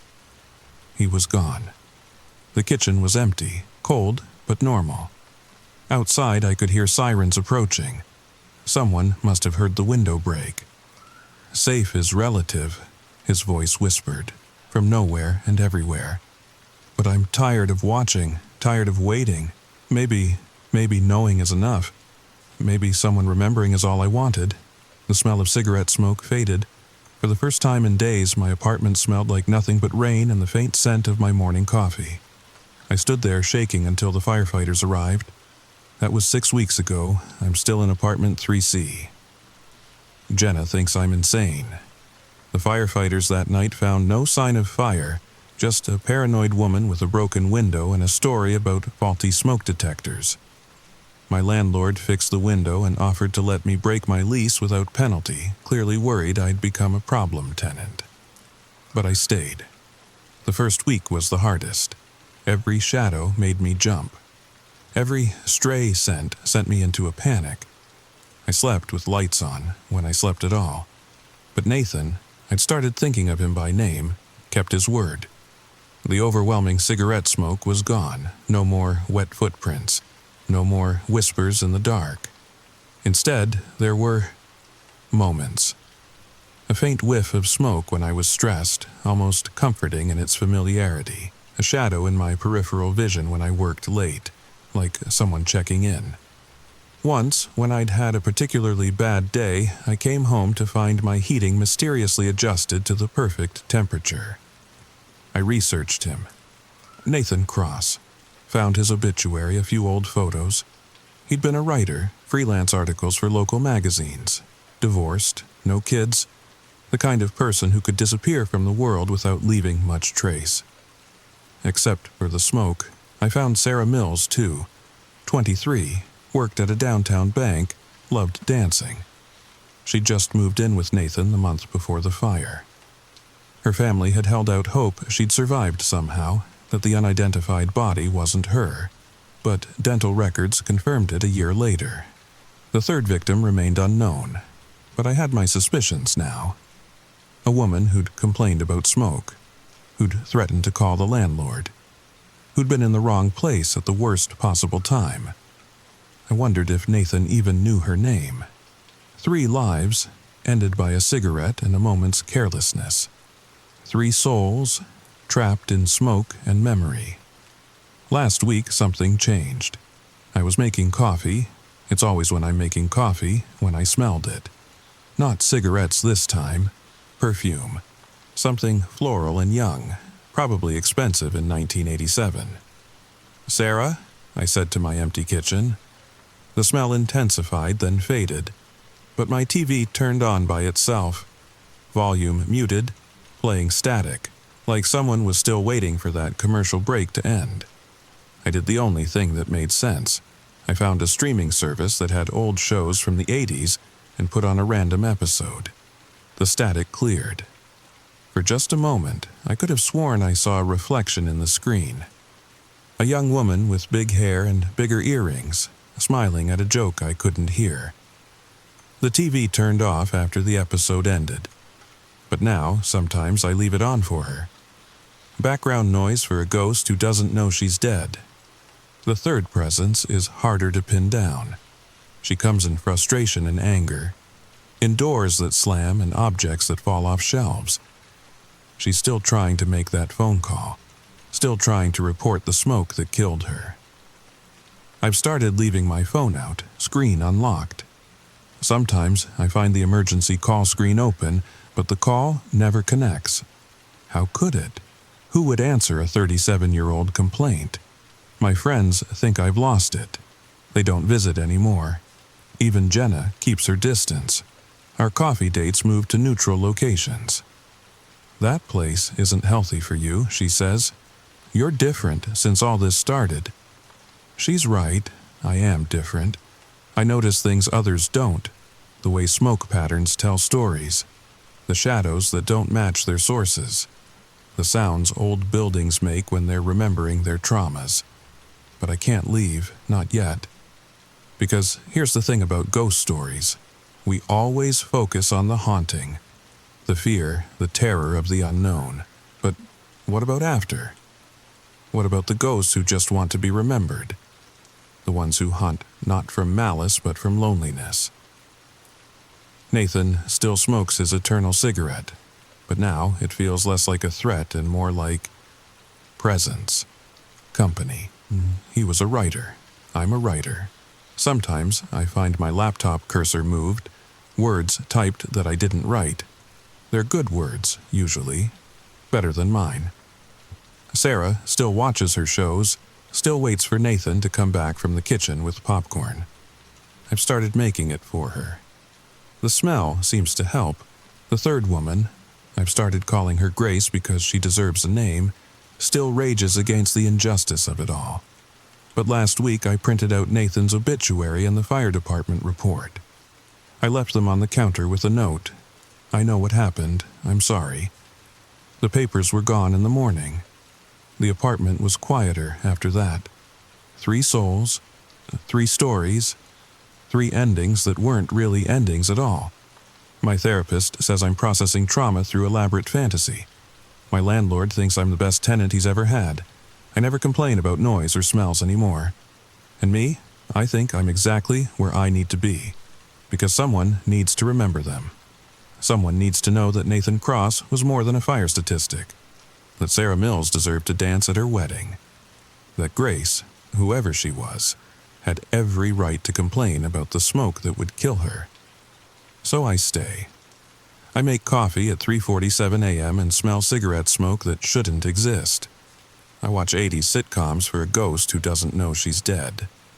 I leave my phone unlocked for a woman who will never complete her call. And sometimes, on quiet nights when the rain patters against my windows, I write their stories. This one. Others trying to capture in words what it means to be caught between smoke and memory, between living and remembering. Is my apartment haunted? Absolutely. Am I safe? That's the wrong question. The right question is, what happens when we stop being afraid of ghosts and start being human with them? I found my answer in apartment 3C, in smoke and shadows and the strange comfort of being haunted by those who just want to be remembered. But here's the thing that should really keep you up at night. Remember that Reddit thread I found? The deleted user from Portland who smelled cigarette smoke everywhere? I found more threads. Dozens. All deleted. All describing the same thing. Phantom smoke, wet footprints, whispers in the dark. And they all lived in old buildings. Buildings with histories. Buildings with fires. So, let me ask you something, and be honest. Do you smell cigarette smoke right now? Just a hint? Just enough to make you wonder? Because once you notice it, once you really notice it, they notice you too. Sweet dreams. And if you're lying in bed right now, listening to this in the dark, and you catch just the faintest whiff of smoke, maybe check your apartment's history, maybe ask your landlord about any fires. Maybe wonder who lived there before, who died there before. Or maybe just tell yourself it's nothing. Your neighbor, your imagination, anything but the truth. But you'll know, every time you smell it now, you'll wonder.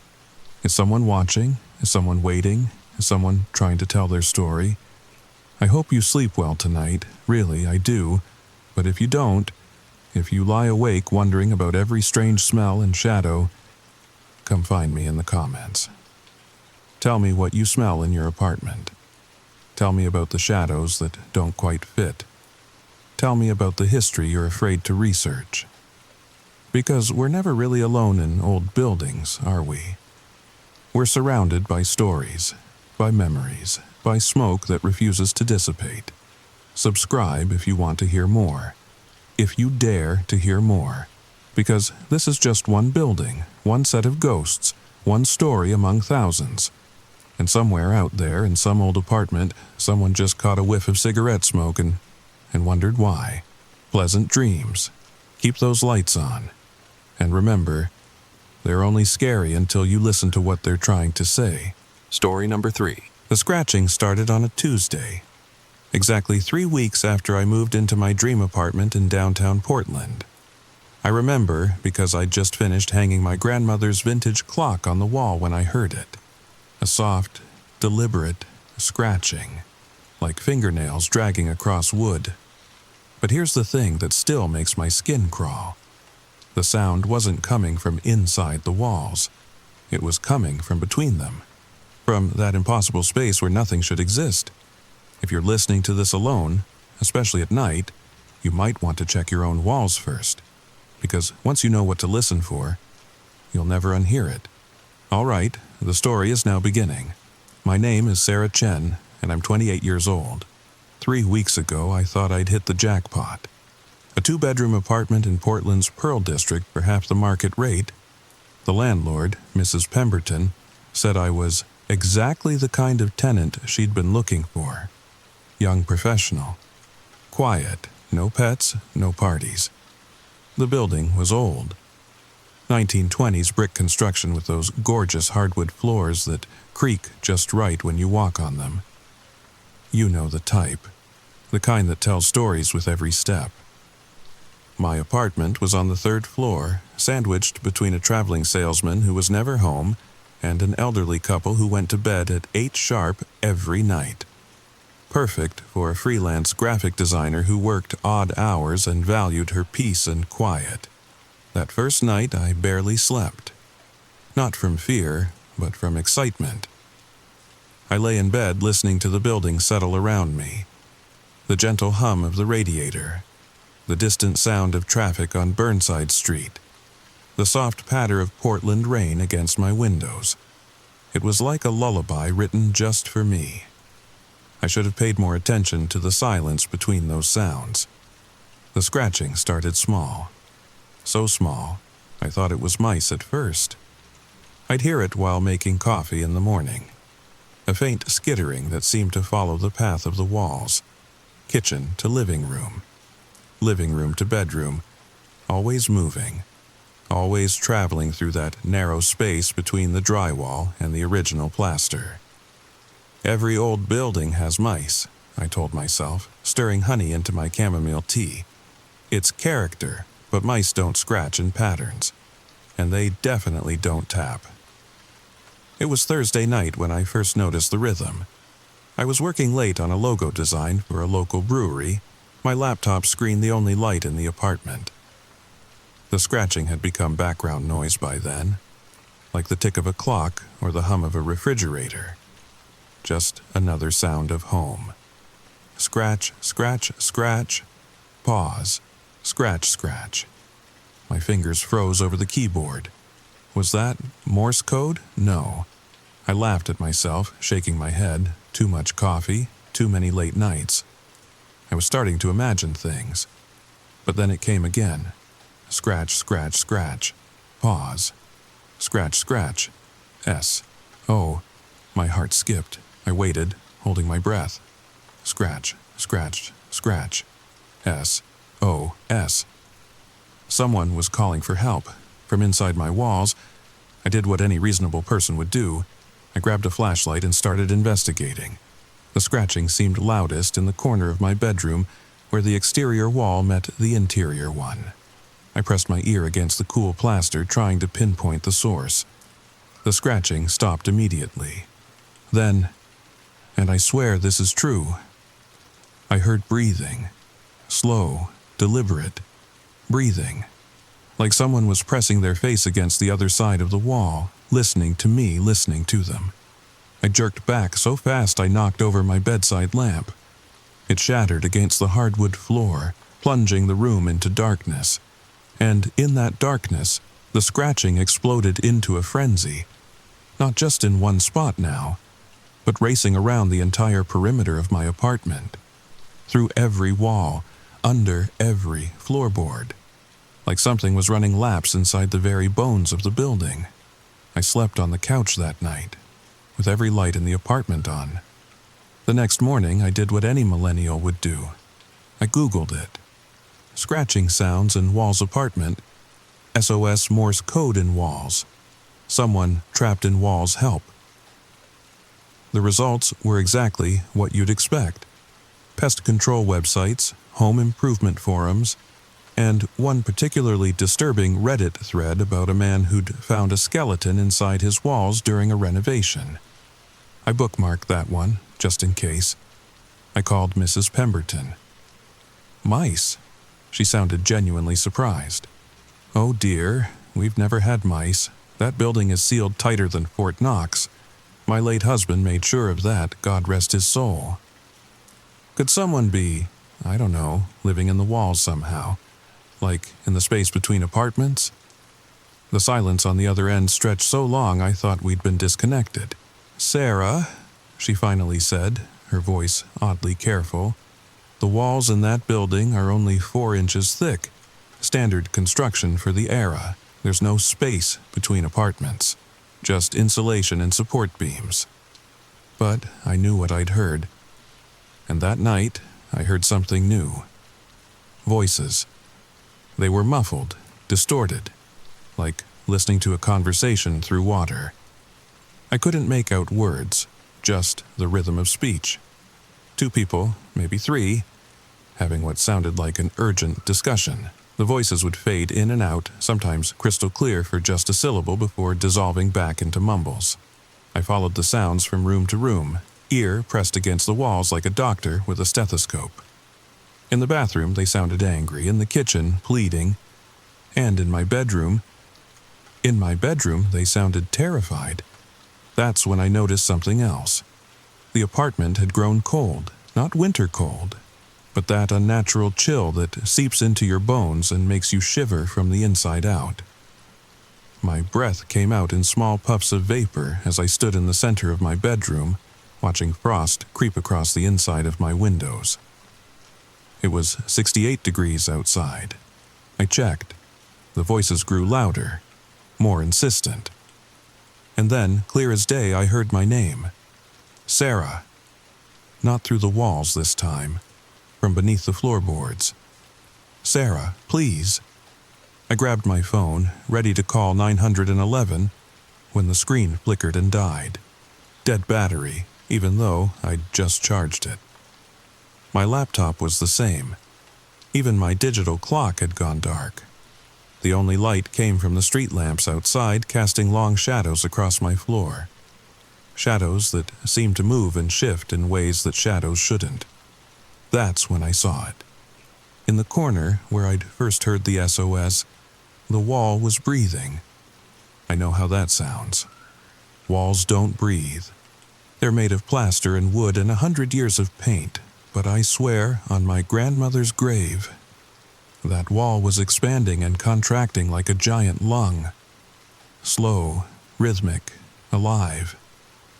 I approached it carefully, my bare feet silent on the cold floor. Up close, I could see the paint bubbling and stretching with each breath.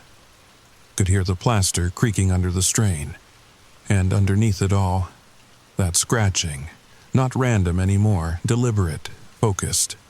Something was trying to claw its way out. I reached out with trembling fingers, not sure what I expected to find. The wall was warm, fever warm, and soft, like pressing against skin stretched too thin. I could feel something moving beneath the surface, something that felt horribly, impossibly alive. Then the wall pushed back, not violently, gently, like a cat nuzzling against your hand. The plaster rippled under my palm, and for one terrifying moment, I felt fingers intertwining with mine. Cold, desperate. Fingers trying to pull me closer. I ran, out of the apartment, down 3 flights of stairs, and into the rain-soaked Portland night. I didn't stop running until I reached the 24-hour diner on Morrison Street, where I collapsed into a booth and ordered coffee with shaking hands. "Rough night?" the waitress asked, noting my pajamas and wild eyes. You could say that. I stayed there until sunrise, drinking cup after cup of coffee and trying to convince myself I'd imagined it all. Stress from the move, too much work, not enough sleep. The mind plays tricks sometimes. Makes you see things that aren't there, feel things that can't be real. But when I finally worked up the courage to go back, I found something that proved I wasn't crazy. Scratched into the paint of my bedroom wall, in letters 3 inches high, was a message. "We've been waiting for you, Sarah." I should have left. Packed my things, broken my lease, found a nice, boring studio apartment in Beaverton with walls that didn't breathe and floors that kept their secrets to themselves. But I've always been too curious for my own good. And besides, where would I go? I'd spent everything I had on the deposit and first month's rent, so I stayed. And I started documenting everything, every scratch, every whisper, every impossible moment caught on my phone's camera. The videos always came out wrong, though. Static where there should be sound, darkness where there should be walls, and sometimes, just sometimes, faces in the static that weren't quite human. I learned their patterns. The scratching was loudest between 3 and 4 a.m., what my grandmother used to call the devil's hour. The voices were clearest during thunderstorms, as if the electricity in the air gave them strength, and the breathing wall. That only happened when I was alone. Really alone. When even the neighbors were gone and the building felt like a hollow shell around me. I tried leaving a recorder running while I slept. The playback was 18 hours of white noise and one moment, just one, where a voice whispered, "She's the one. She has to be the one." I started researching the building's history. Late nights at the library, diving through property records and newspaper archives. What I found made my blood run cold. 1923, building constructed by Theodore Pemberton. Innovative design for the time, with unusual spaces built into the architecture for improved air circulation. 1924, 3 tenants report strange noises. All 3 break their leases within a month. 1925, Theodore Pemberton dies in the building. Cause of death, vanished. His body was never found, but blood was discovered in the walls during a renovation attempt. The spaces he'd built, those air circulation gaps, they went deeper than anyone realized. A maze of passages too small for a person to fit through, or so they thought. 1926 to 1999, 47 tenants. Average stay, 3 months. Reasons for leaving, documented as personal in every case. 2000, building sold to Margaret Pemberton, Theodore's great-granddaughter. Extensive renovations undertaken, all of Theodore's passages supposedly sealed. 2001 to 2024, 15 tenants, all young women, all living alone, all left suddenly without explanation. And then there was me, tenant number 16. I confronted Mrs. Pemberton, found her in her garden unit tending to roses that bloomed out of season and smelled like copper. "You know what's in the walls," I said.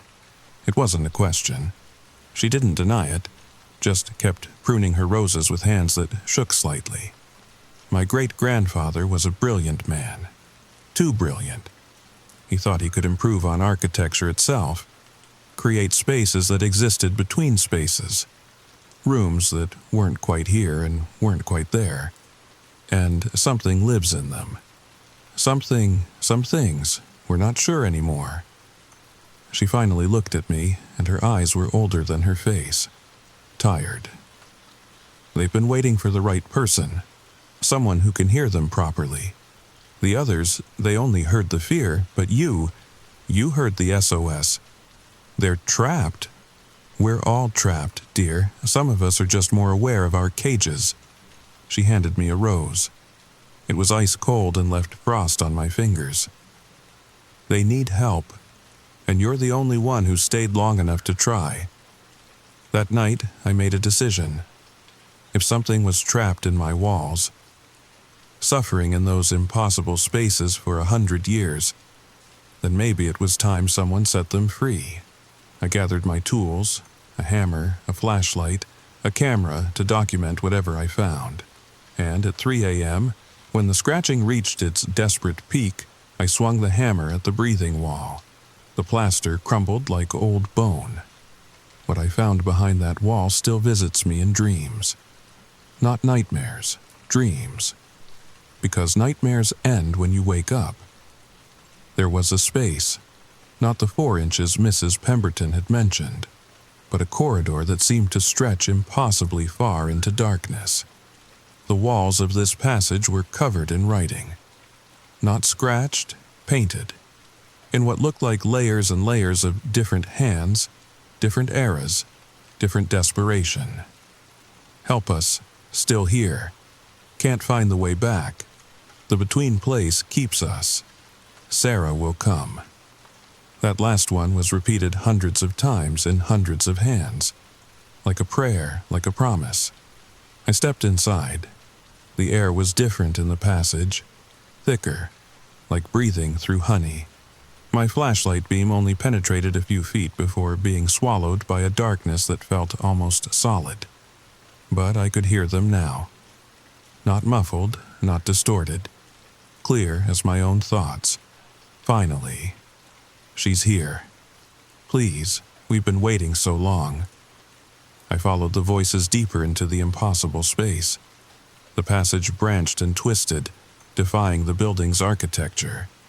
I should have been in my neighbor's apartment by now. Should have hit the exterior wall, but the corridor just kept going. Sloping slightly downward, growing colder with each step. Then I saw them. People. Or what was left of people. They stood in the shadows just beyond my light, visible only as suggestions of human shapes. Men in 1920s work clothes, women in flapper dresses, children in school uniforms from decades I couldn't place. All of them watching me with eyes that reflected my flashlight like stars. "You heard us," a woman stepped forward. She might have been beautiful once. Now she was something between memory and flesh. The others, they heard the fear and ran, but you heard our cry for help. How long have you been here? Time moves strangely in the between spaces. We came exploring, just like you. Theodore Pemberton promised us wonders, rooms that existed outside normal space, where the rules were different, where miracles could happen. He wasn't lying. But he didn't mention that once you go too deep, you can't find your way back. But I'm here. I can lead you out. The silence that followed was heavier than the darkness. "Can you?" A man emerged from the shadows. His clothes suggested the 1950s, but his eyes were ancient. "Do you even know how you got here? Can you see the way back?" I turned around. The passage I'd entered through was gone. Just a smooth wall where the hole should have been. My hammer was missing too. though I couldn't remember dropping it. The only light came from my flashlight, and its beam was growing dimmer by the second. "No," I whispered. "No, I won't be trapped here. I won't." "Shh." The woman placed a translucent hand on my shoulder. It was surprisingly warm. "It's not so bad once you accept it. We have each other. We have our purpose. And now we have you." Purpose? To wait, to call, to bring the right one home. She smiled, and it was almost kind. "You see, Sarah, we didn't choose to be here, but we chose to stay, because someone has to. Someone has to man the between spaces, keep them from spreading, from swallowing everything." My flashlight died. In the darkness, I felt them surrounding me, not threatening, welcoming, like a family reuniting after years apart. And in that darkness, I understood. The building wasn't haunted. It was a dam, and they were the guardians holding back something far worse than ghosts. "What happens if no one stays?" I asked. "The between spaces grow, the walls thin, reality blurs. We've seen it happen in other places. Buildings that eat people, streets that lead nowhere, doors that open onto nothing." The man's voice was patient, teacher to student. "Someone has to anchor the spaces, keep them contained. Your great-great-grandmother knew this. That's why she sent you." "My what?" A new voice, familiar, Mrs. Pemberton, but younger, decades younger. "Hello, Sarah. I'm Margaret. The real Margaret. I've been waiting here since 2001, when I came to seal great-grandfather's passages and found myself recruited instead. The woman you know as Mrs. Pemberton. She's just an echo I send out, a projection, to find the right people. People like us, people who can hear the between. This is insane. Yes, but that doesn't make it less real." I felt her hand take mine in the darkness. Solid. Real. Warm. "You have a choice. You always have a choice. You can fight this, try to escape, probably fail, or you can accept your purpose. Help us hold the line, keep the between spaces from spilling into the real world.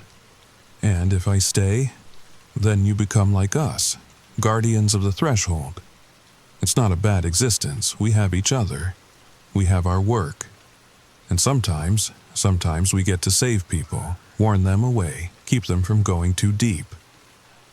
I thought about my life outside, freelance work, microwave dinners, dating apps that led nowhere, a family I talked to twice a year, friends who were really just acquaintances with shared interests. What was I really leaving behind? Will it hurt?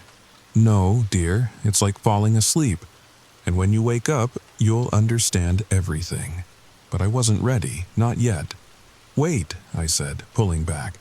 I need to understand more. What are we protecting people from? What's really in these between spaces?" Margaret's echo of a smile faltered. The others stirred uneasily in the darkness. When she spoke again, her voice carried the weight of decades. "Have you ever noticed how some buildings feel wrong? How some houses seem to watch you? How certain places make your skin crawl for no reason you can name?" She paused, and in that pause, I heard something else. Something deeper in the between spaces. A sound like breathing, but bigger. Like the building itself had lungs the size of rooms. Those are the places where no one stayed, where no one held the watch. "Show me," I said. The darkness shifted. Not moved, shifted. Like reality was a screen and someone had changed the channel. Suddenly, I could see everything. Not just the passage we stood in, but the entire network of between spaces. They spread through the building like veins, like a circulatory system for something that shouldn't be alive. And at the heart of it all, "Oh God," I whispered. "Not God," Margaret corrected, "but old. Older than the building, older than the city. Theodore didn't create the between spaces. He found them, and he tried to tame them, to use them. But you can't tame something like this. You can only negotiate." The thing at the heart of the between spaces wasn't a creature. It was an absence. a hungry void that pulled at the edges of reality, trying to turn everything into more between space. More nothing, more hunger, and the only thing keeping it from spreading was us, the watchers, the ones who fed it just enough of our presence, our humanity, to keep it satisfied. Every building has them, Margaret continued. These thin places where reality wears through. Most are small, manageable, a cold spot here, a shadow there, but some are like this, gateways to the vast between. And if they're not watched, if they're not held, she showed me, not told, showed. Suddenly, I was somewhere else, another building, another city. The walls were gone, not destroyed, but erased. Where apartments should have been, there was only the between space. Endless gray nothing, dotted with things that might have been furniture, might have been people, might have been memories of both. All of it slowly dissolving into the hungry void. Seattle, 1999, the Pembroke Apartments. 43 people lived there. The watcher abandoned her post, thought she could have a normal life, thought the between spaces would stay contained on their own. Margaret's voice was hollow. They found the building 3 days later, empty, not abandoned, empty, like it had never been occupied at all. 43 people just gone, erased, not dead, worse than dead, never were.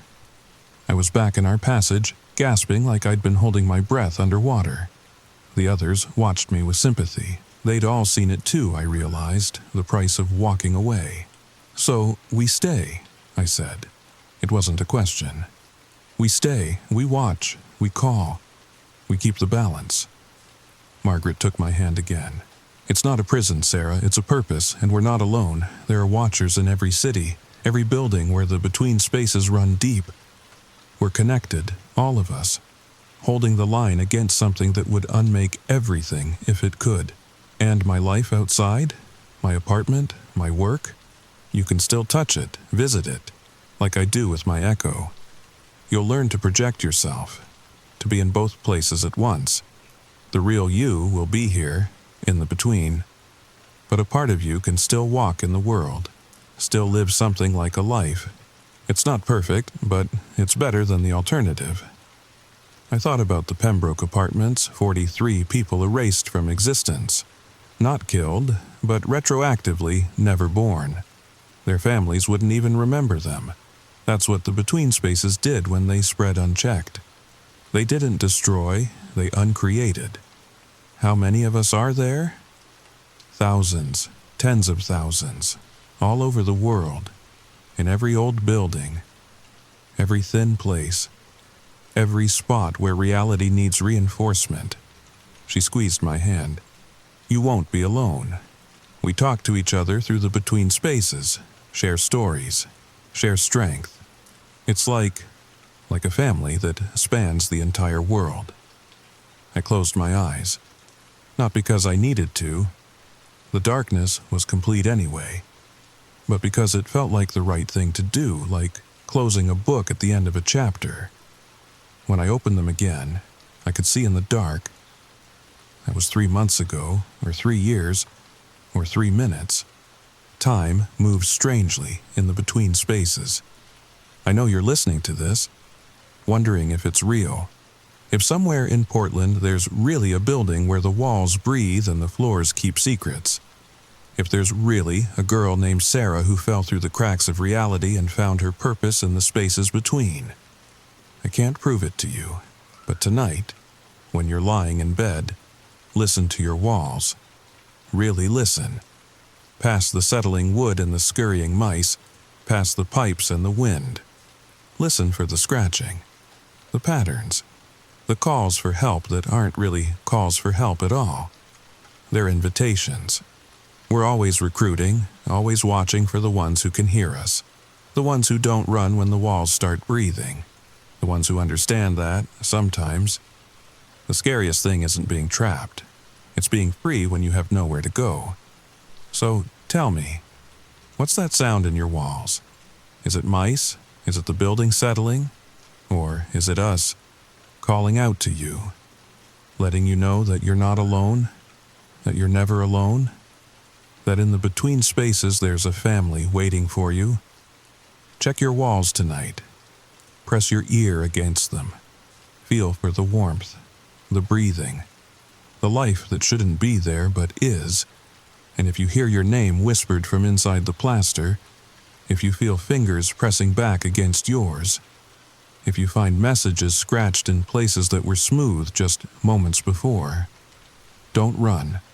We've been waiting for you. We're always waiting. And the between spaces are so much bigger than you think. Sweet dreams.